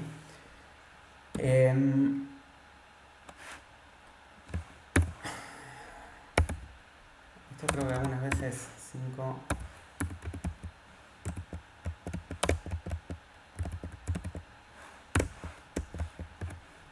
¿Se acuerdan que esto se los había mostrado alguna vez? Él también lo hace, ¿cómo se llama? Active Support. Fíjense que si yo a Active Support le digo a un... Active Support me da soporte, extiende el lenguaje. Fíjense que yo, por ejemplo, a un entero le digo years y le digo ago, me trae justamente la fecha de hoy 5 años atrás. Está bueno pensar este tipo de cosas para armar, por ejemplo, ¿vieron esos formularios que dice seleccione la edad? Y uno dice, bueno, ¿de qué años usted nació? O dice, bueno, tengo personas que oscilan entre los tantos y tantos años, bueno, más de 100 años no va a tener, bueno, puedo irme hasta 100 años atrás, digamos. Bien. Pobre, maté a todos los que tienen más de 100 años. Bueno, convenciones. Active Record utiliza convenciones para las columnas de las tablas, dependiendo del propósito de estas columnas. Entonces, convenciones. Claves foráneas. Claves primarias, create data, update data, log version y type. Entonces, vamos a ver cómo se usan todos los estándares completando. Esto de la pluralización es solamente para el nombre de la clase y el nombre de la tabla. Ahora vamos con los campos. Claves foráneas. Bueno, deben llamarse de la siguiente forma. Nombre en singular _id. Por ejemplo, ítem-id, order-id. Estos serán los campos por los que Active Record buscará cuando se creen asociaciones entre modelos. Es decir, que si yo tengo un modelo que tenga definida una asociación, ya vamos a ver que uno dentro de la clase Product, por ejemplo, puede definir una asociación para que yo pueda acceder a los relacionados de una clase. Entonces, ¿cómo se hace el estándar? Bueno, es en la tabla que hace referencias a otra tabla, tengo que tener un campo que esté en singular, porque la referencia es de 1 a 1, o sea, de este modelo a uno remoto, _id. Entonces, por ejemplo, como vemos acá, si tenemos una persona que tiene mascotas, en la mascota voy a tener que tener person-id. ¿Sí? No tengo en la persona pet ID porque una persona puede tener muchas mascotas. Ahora una mascota va a tener solamente un dueño. ¿Sí? Entonces, es el nombre de la tabla remota, person-id. Eso, cuando veamos asociaciones, vamos a ver que me va a dar dos cosas. Un getter dentro de pet para acceder a la persona, y dentro de la persona un getter que me va a dar un arreglo de mascotas, que son todas sus mascotas. Esa es la parte donde se vuelve más interesante Active Record.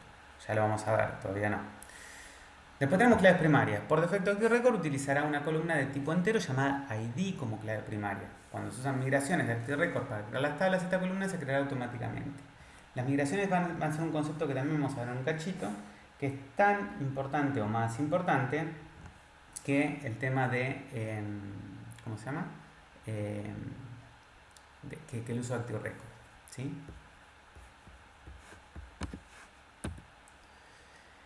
Created at.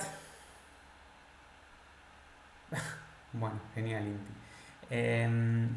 Created at es una columna que automáticamente setea la fecha y la hora cuando el registro es creado. Es decir, que vamos a ver que también tenemos la posibilidad de que cuando yo creo un registro, usando Active Record, me cargue el campo Created at con la hora de creación del objeto. Por otro lado, si tengo otro campo que se llama Updated at, de tipo también timestamp, lo que va a hacer es cargarme la fecha de actualización del objeto. Esto es fundamental para empezar a hacer auditoría. Vamos a ver que para hacer auditoría incluso Rails tiene, o sea, hoy en día la seguridad es importante. Entonces tenemos desarrollo, seguridad y operaciones cada vez se empiezan a juntar más y se empiezan a mezclar y a batir, y de todo eso salió algo que se conoce como DevSecOps. No sé si escucharon hablar de DevSecOps. Hoy tema muy de moda, todo el mundo quiere hacer DevSecOps y lo que sea. Bueno, ustedes están haciendo desarrollo, siempre tienen que pensar en la seguridad. La seguridad es fundamental. Ahora, la auditoría es parte de cualquier... La auditoría, en los organismos generalmente hay oficinas o áreas que hacen investigación y auditan que todo esté más o menos dentro del marco. Y a veces te piden que tenés que... tu sistema tiene que ser auditable, por ejemplo.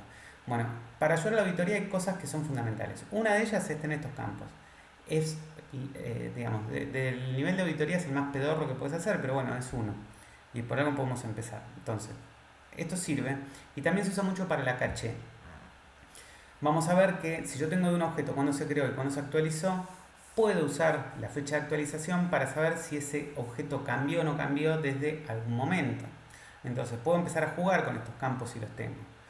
Tenerlos no está de más y es importante para mí tenerlos. Y si vos los creas simplemente, que vamos a ver que con las migraciones de Active Record es muy fácil que esto se cree, si vos seguís las políticas de esquema migrations, entonces estos dos campos van a venir de Java básicamente, agregando solamente una línea. Ahora, si vos tenés entonces estos campos, va a tener información de cuándo se creó y cuándo se modificó el objeto, que no es lo mismo. Después tenemos otra cosa que es log version, y log version es algo que para mí me voló la cabeza. Ahora lo dejo así y se los explico después explicar type. Y type es lo que se usa para manejar esto que se llama single table inheritance, que es para manejar herencia en Active Record, es decir, tener lo que les mencionaba, tener una persona y tener student y teacher, por ejemplo. Los dos son personas, se guardarán en la tabla people, pero con el campo type Yo guardo la clase. Entonces, cuando hidrato el objeto, sé si es un estudiante, o si es un teacher, o si es un person. La clase abstracta, o la superclase, o las clases hijas. ¿Sí? Entonces, a ver, fíjense que estoy hablando de campos. A ver, es muy común que nosotros, siendo argentos, lengua castellana, usemos type para guardar cualquier cosa que no sabemos qué nombre ponerle. Le metemos type. A ver, es muy común usar el tipo, o sea, el campo que se llame type en una base de datos. Si no lo tenemos presente, si somos como caballitos, le pusimos type y no nos dimos cuenta y no sabemos que hay una convención, qué type se usa para STI, ojo, porque Active Record se pega un matete terrible. ¿Por qué? Porque el campo type para Active Record se usa para guardar la clase y para poder representar jerarquías. Entonces, cuando vos guardaste en type cualquier tipo que se te ocurra a vos fuera de lo que es Active Record, le tenés que avisar a Active Record que vos estás usando lo que Active Record usa como convención. ¿Me explico? Entonces, ojo con elegir el nombre type, porque está reservado ya. Alguien vino y usó la silla. Bien. ¿Qué es Lock Version? ¿Escuchan hablar de Optimistic Locking? ¿O Pessimistic Locking? Bueno, a ver, concurrente ustedes tampoco cursaron, o estarán cursando algunos que están haciendo las cosas medio extrañas con estos planes de estudio que por ahí uno dice, yo voy a hacer APU, o no sé, tal opción y cursan la otra. Bueno, cuando uno ve concurrente ve cosas que suceden al mismo tiempo. ¿No? Y bueno, la concurrencia o el paralelismo tienen que ver con cómo es la arquitectura que lo ejecuta, bla, bla, bla. Ahora, todos estos lenguajes, Ruby, PHP, por ahí uno no hace una buena definición de todos estos lenguajes, ¿no? PHP, Ruby, Python, son pésimos manejando la concurrencia. De hecho, no tienen concurrencia. De hecho, no manejan threads nativos como maneja Java. Java es un lenguaje bien concebido porque hay un mapeo directo entre los threads del sistema operativo y el lenguaje en sí. Entonces, funcionan bien en Windows, en Solaris, en Unix, en Linux, etc. Entonces, Java anda bien, multiplataforma, y los threads de Java son mapeados nativos al sistema operativo. Ahora, todo eso no funciona ni en Ruby, ni en Python, ni en PHP porque los tres son lenguajes que tienen un gran problema que se llama GIL, que es Global Interpreter Lock. La máquina virtual funciona como intérprete y por lo tanto, si uno quiere tener concurrencia, creando threads, lo que se crean son fibras. Las fibras o fibers son threads emulados por la máquina virtual, no son threads nativos. Y el principal problema, el lock, la causa del problema es la máquina virtual propia del lenguaje. Entonces, cuando uno usa JRuby tiene posibilidad de tener concurrencia, pero cuando no, no. Igualmente, la concurrencia nos puede sorprender porque fuera de que las máquinas virtuales de estos tres lenguajes son una porquería, no funcionan bien en concurrencia, hay problemas de la simultaneidad más que de la concurrencia que nos pueden traer problemas. Y un problema bastante habitual o común podría ser el siguiente. Fíjense que yo voy a abrir un Redmine. Este es un Redmine de la empresa donde yo trabajo. Justamente este es un proyecto, un gestor de ¿cómo se llama? De tickets, ¿no? Entonces fíjense que yo acá puedo venir y acá poner, por decir algo, modificar algo, ¿no? Entonces abro acá y acá le voy a modificar, por ejemplo, en curso le voy a poner por planificada, ¿sí? Y a ver, voy a abrir el mismo ticket acá. Y yo lo estoy mostrando con yo mismo haciendo una cosa adrede, ¿no? Entonces acá le modifico planificada y acá voy a poner, lo abrí los dos al mismo tiempo, ¿ven? Ninguno grabó todavía. Esperen, tengo que modificar. Ahí está. Tengo dos personas accediendo al mismo recurso a modificar el mismo recurso, ¿sí? Y yo acá, en vez de ponerle en curso, le voy a poner alta, ¿sí? Y voy a guardar, primero guardo este, y ahora voy a querer venir a guardar este. ¿Qué debería pasar? Porque yo modifiqué el estado de en curso por planificada, pero en este estoy mandando un curso y dejando en alta. ¿Qué debería pasar?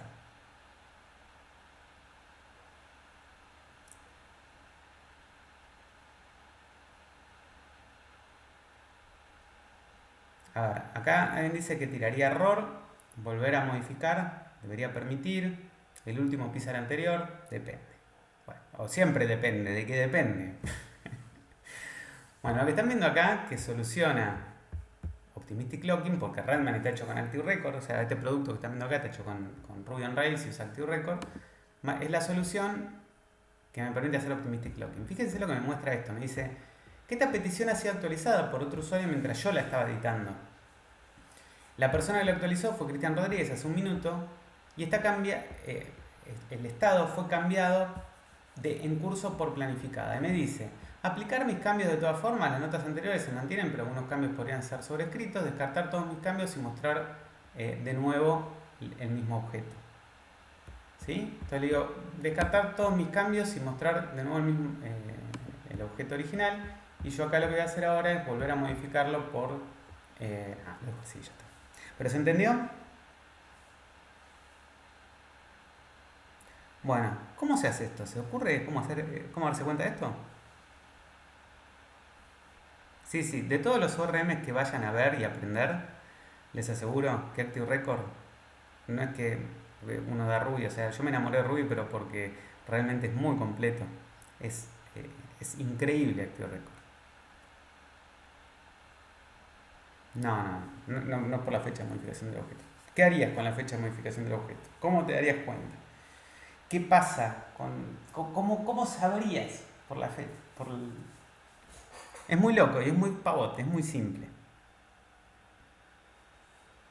Y las sesiones. ¿Qué son las sesiones? Tenemos otra discusión para hablar de sesiones. ¿Sesión abierta con quién? ¿Sesión HTTP? Acá estamos hablando del modelo de datos. No tiene nada que ver con sesiones.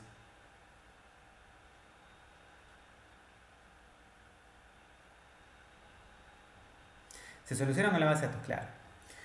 Bueno, a ver, esto yo se los cuento que me pasó, ¿no? Una vez yo trabajaba con Symfony hace muchos años y una persona, Marcelo Barreto, un gran amigo, me dice, che, nos cruzamos, él trabajaba en el IFIA y yo ahí en el INTI todavía yendo al baño, no sé, fumando en algún lugar, me dice, che, ¿sabes que me pasó una cosa no sé cómo solucionar esto con un proyecto que estaba encarando en Groovy, con Groovy? Me dice, tengo otro problema. ¿Qué pasa si una persona entra, lo que les mostré recién? Tenés editando un recurso, era un sistema que manejaba plata. ¿Qué pasa si alguien tiene una pantalla, el otro entra, uno se va, se levanta la computadora, el otro graba? ¿Qué pasa si el otro viene y graba arriba? Lo mismo que les mostré recién. ¿Cómo se soluciona eso? Porque leí que en Hibernate, en Java, había algo de Optimistic Locking. Bueno, cuando yo me lo dije, yo trabajaba en PHP con Symfony y no supe cómo solucionarlo. Bueno, la solución a ese problema genérica se llama Optimistic o Pessimistic Locking y se hace con esto que les mencionó acá, con un campo que se llama LockVersion. Entonces habrá un campo que se llama LockVersion que tiene un número que es incremental. Arranca en 0 y cada vez que guardo el objeto se incrementa en 1. Entonces cuando yo vengo a editar el objeto, cuando yo pongo acá modificar, uno de los campos que no se está viendo, pero que está acá parte del formulario, tiene que tener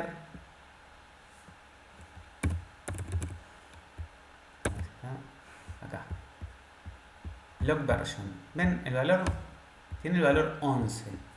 Tiene el valor que tiene originalmente. Arranca con 0. Ahora, cuando yo lo voy a guardar, ¿sí? Tengo que mandar el valor que tengo acá. ¿Sí? Si yo te mando con el valor 0, acá mandaría con el 11. Si mando con el 11, guardo y pongo el 12. Si viene otro y manda con el 11 y yo ya tengo el 12, le digo, no, tenemos problema. Vos me estás mandando a guardar un objeto con estos datos y yo tengo otra versión. Te muestro las diferencias y te digo qué querés hacer. ¿Se entiende? Muy pavote la solución. La verdad, nunca se me hubiera ocurrido. Una solución simple y bastante potente. Sí, puede ser, se soluciona así. con un contador Power. Por eso las soluciones a veces no son tan complejas. Obviamente que, a ver, esto sumado con otros controles, porque a ver, después, ¿qué pasa si esto te puede mandar cualquier campo acá? O sea, yo esto lo podría modificar y obligar a que lo pise si quiero, sí. Pero esto es para un uso habitual mezclado con otros controles como el CSRF token, etcétera, que hacen que esto sea seguro. Pero bueno, la suma de cosas ayuda. Y bueno, con algo tan simple uno puede tener esta ventajita, ¿sí? Bueno, y acá tenemos otras cosas que también están muy copadas, como por ejemplo, Association Name Type, especifica el tipo de asociaciones polimórficas. Esto lo vamos a ver más adelante. Cuando veamos asociaciones, vamos a ver que yo puedo tener asociaciones polimórficas. Bueno, el polimorfismo es la posibilidad de poder tener objetos, digamos, referenciar objetos de distintas clases, como guardar en un campo objetos que pueden ser de un tipo u otro. A ver, puede ser común que uno tenga imagínense en un modelo de datos, tener un artículo, espérenme que tengo una notificación de mi hija, del médico. Uno podría tener una asociación que sea o sea, imaginemos que tenemos fotos, ¿no? Tenemos fotos y tenemos, foto puede tener un autor y puede también un artículo, ¿no? Entonces el artículo tiene una foto y un autor tiene una foto.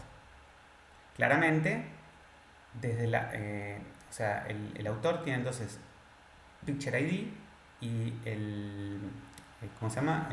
Un artículo tiene Picture ID. O sea, los dos datos tienen una referencia a la asociación. Ahora, ¿qué pasa si yo quiero desde la asociación, ¿no?, tener una referencia al objeto que me referencia? Es decir, ¿cómo hago para que quien digamos, me quiera obtener, o sea, el picture, puedo obtener quién me está referenciando? Si es un autor, o quién me está usando, si es un autor o si es un artículo.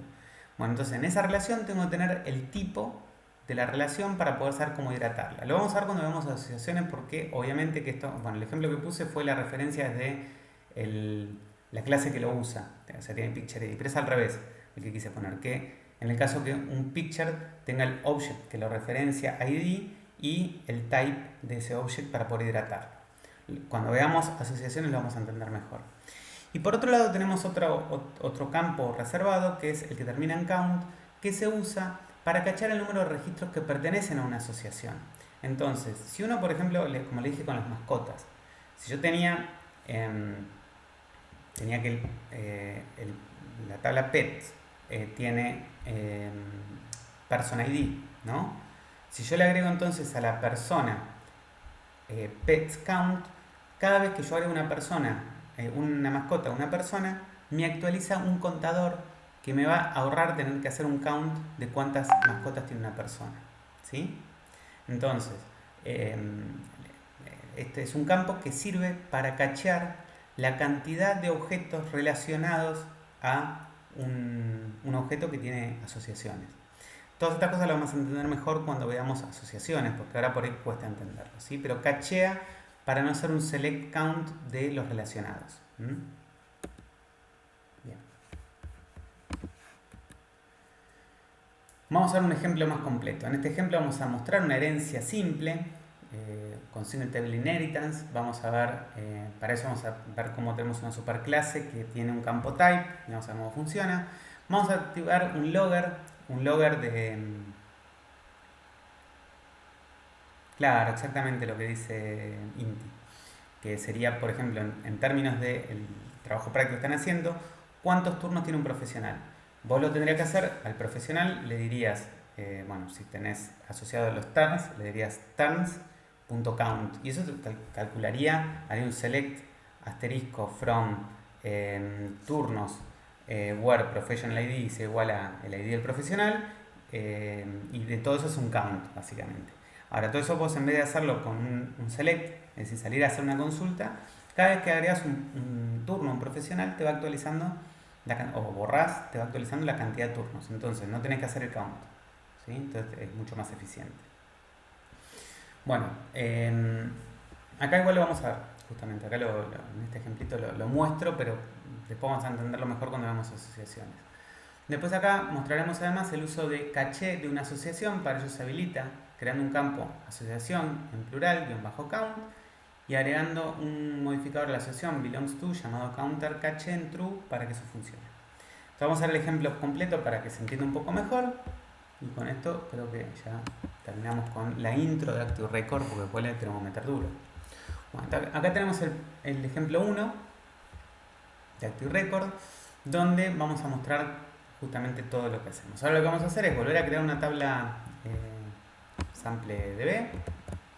Yo hoy la había borrado, ¿se acuerdan que puse sample 1, me parece? Ah, no, me quedó. Vamos a borrarlo este. Creo de vuelta la tabla. Y vamos a crear el objeto. Creamos esto, que vamos a analizar bien ahora que lo tengo. Fíjense que ahí está. Lo que hicimos fue crear la tabla productos, ¿sí? Que tienen nombre, un tipo e items count de tipo integer. Y por otro lado creamos la tabla items, que tiene un autoincremental, tiene un nombre y tiene el product ID. Es decir, que tenemos un producto que tiene ítems. ¿Se entiende? Bueno, después lo que creamos insertamos en la tabla products dos valores, pelota y botines, que yo soy re futbolero, ya saben.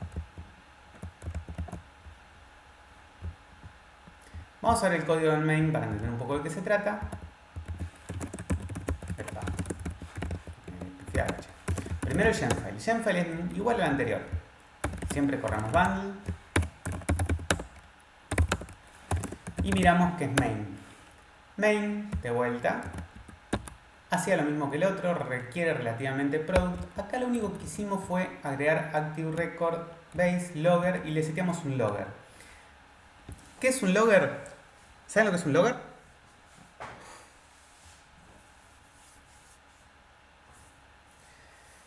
No. Bueno, los loggers son fundamentales. No. Los loggers, cuando uno desarrolla, uno está acostumbrado a leer los logs de aplicaciones. Uno si mira los logs del sistema, yo esto se lo mostré cuando hicimos ¿cómo se llama? El socket TCP que mostraba los logs, ¿se acuerdan? Yo acá tengo los logs de mi sistema, me muestra todo, me muestra que, bueno, acá no puedo conectar el screensaver, que no puedo, bueno, cosas que van pasando. Incluso puedo ahí abrir una consola y fíjense que lo vio. Y acá puedo mandar un logger hola mundo. Y acá me puso hola mundo, ¿sí? Bueno, a ver, los sistemas de login son complejos, entonces este es un archivo, está logueando un archivo, estamos viendo que esto loguea en este archivo que se llama /logs los logs del sistema, ¿sí? Ahora, yo acá cuando hago una aplicación generalmente loguea en distintos lugares, o sea, una aplicación Rails loguea en un directorio específico los logs según esté en producción, en desarrollo, ya vamos a ver. Ahora, cuando trabajamos acá, lo que estamos queriendo hacer es ver todas las consultas que pasan cuando yo trabajo. Entonces, ¿qué significa? Que yo cuando uso Active Record, según el nivel de log, que acá si yo lo pongo en info, vamos a ver que no se ve nada. Yo esto después se los voy a mostrar. Ahora, si lo dejo por defecto, está en debug. Cuando está en debug, imprime todo. ¿Qué es todo? Y cuando se conecta a la base, cada vez que inserto un elemento, cuando elimino un elemento, cuando hace una consulta, todos los SQL que ejecuta me los va a ir mostrando en pantalla. ¿Sí?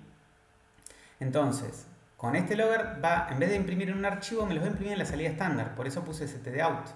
¿Se entiende? Eso que permite que yo, en cualquier lugar, yo puedo poner acá, dentro de la clase ActiveRecord, puedo escribir al logger, o sea, ahora voy a poner acá en tab new, voy a abrir product, ¿sí? Y yo acá podría tener un método que sea def prueba, y acá decir logger, y al logger decirle, por ejemplo, debug, hola, esto se ve porque estoy en debug. Y si acá le pongo info,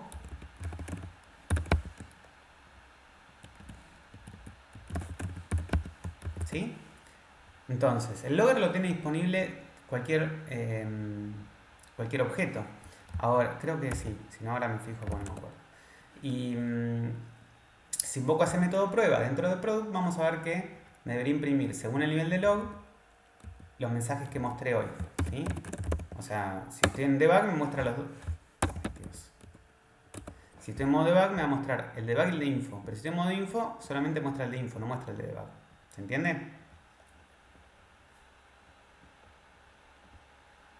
Bien. Bueno.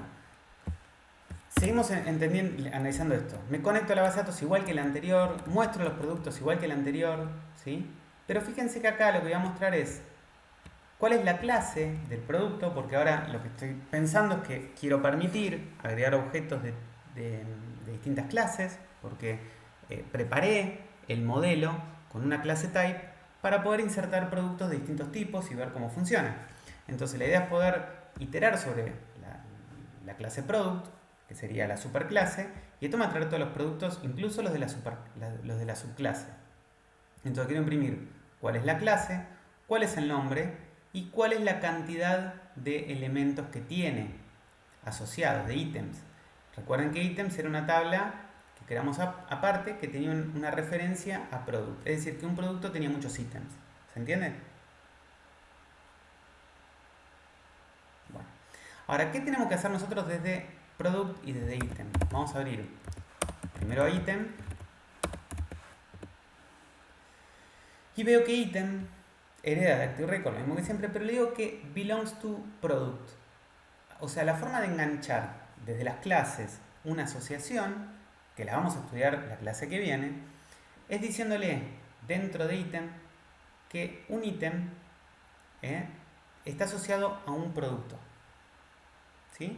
Y acá estamos diciendo además que vamos a usar counter caché, que es esta capacidad de que cada vez que inserto un elemento, un new item al producto, incremente el contador de ese producto. ¿Sí? Así no tiene que venir a hacer un select después, como hoy mencionábamos incluso con el ejemplo del TPI de ustedes. Por otro lado, el producto, fíjense que requiere ítems, y acá lo que le estamos diciendo es que un producto tiene muchos ítems, ¿sí? Esto que estamos viendo acá, ¿sí? Acá vemos que dice has many items, y después lo que tenemos acá, bueno, esto es lo prueba lo que hice hoy, la clase product A y product B, que son subclases de product. ¿Se entiende? No vemos mucho de la base de datos. Las únicas cosas extrañas y nuevas es el has many, que es el enganche diciéndole que un producto tiene muchos ítems en plural, y por otro lado que el ítem tiene un producto o pertenece a un producto. ¿Se entiende? Trata de ser expresivo siguiendo el lineamiento de la expresividad. ¿Sí?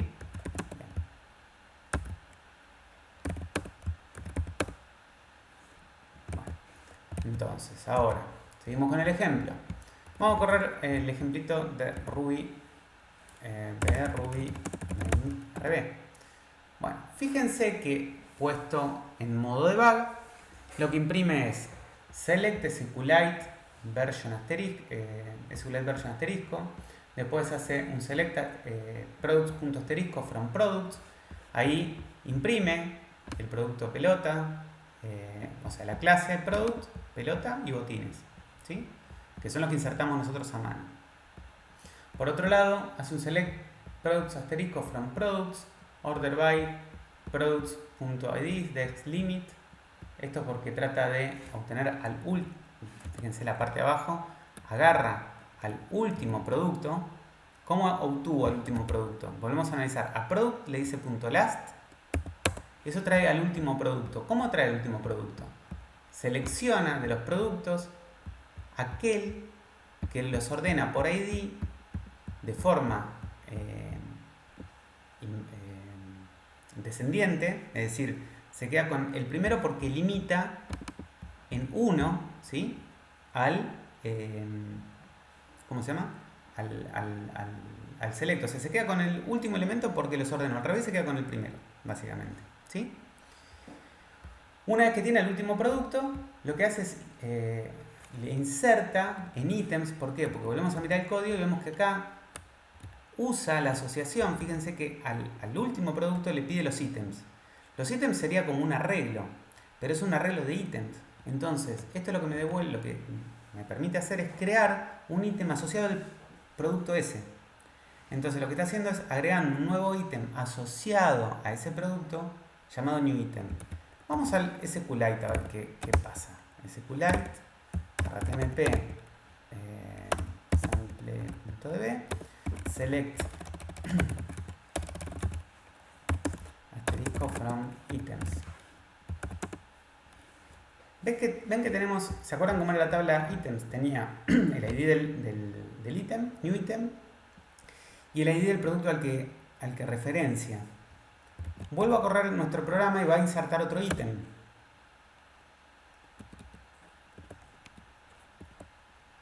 ¿Ven? ¿Se entiende?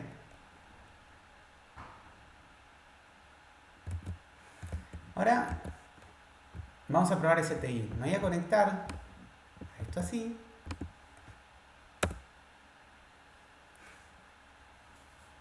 Si yo ahora pruebo products.last,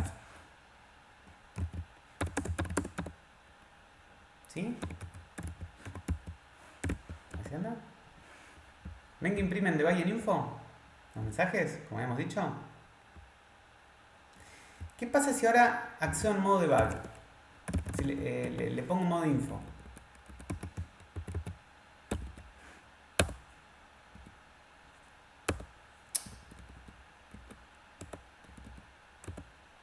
Ven que imprime solamente el nivel de info, no imprime el de debug.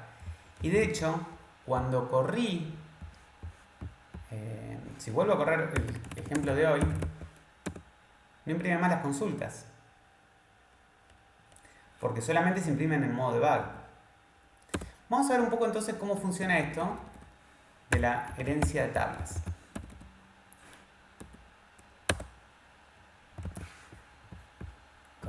Uy. Vamos a copiar esto que está acá. ¿Qué haría esto para ustedes?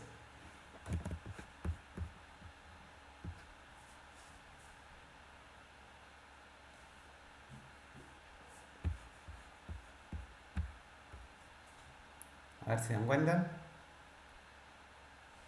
No, ¿qué hace product A? Create, name, sample product A. Crea sus productos, muy bien, pero son de la clase product A y product B. Son subclase de product.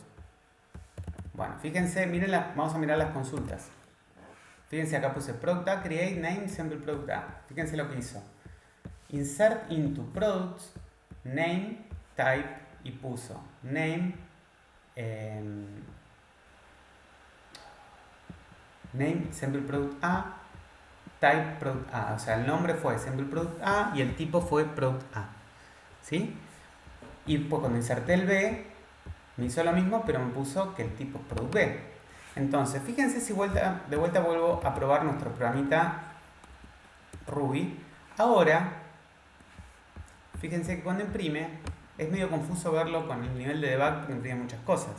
Pero fíjense que ahora cuando levanta de la base de datos, hidrata los objetos, es decir, convierte de SQL al objeto, me los convierte a la clase correspondiente. Product A y Product B. ¿Lo ven? Eso es lo que se llama Single Table Inheritance. Ahora, y para cerrar, ¿cómo quedó esto? Si me fijo cómo quedaron los productos, quedaron así, ¿sí? Fíjense que cada vez que inserté un elemento fue agregando la cantidad de elementos asociados. ¿Se entiende? Solamente como corrí recién este ejemplo, después de haber jugado yo en la consola del IRB y haber agregado Product A y Product B, sucedió que cuando corrí esto otra vez para mostrarles cómo se imprimía, agregó un ítem, pero ya no en el mismo de siempre, sino en el último que agregó. ¿Se entiende?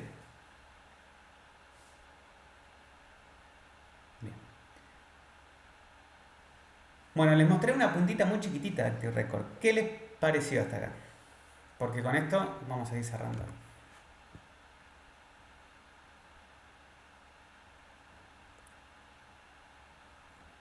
Bueno, con esto terminamos.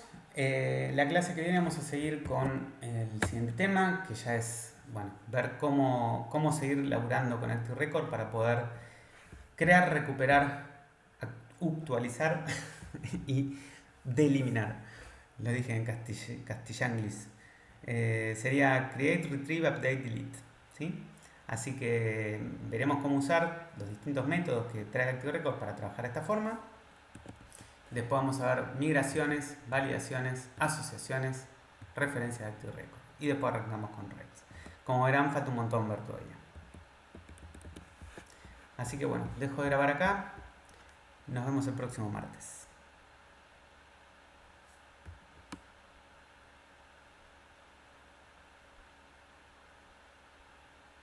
Bueno chicos, buen día.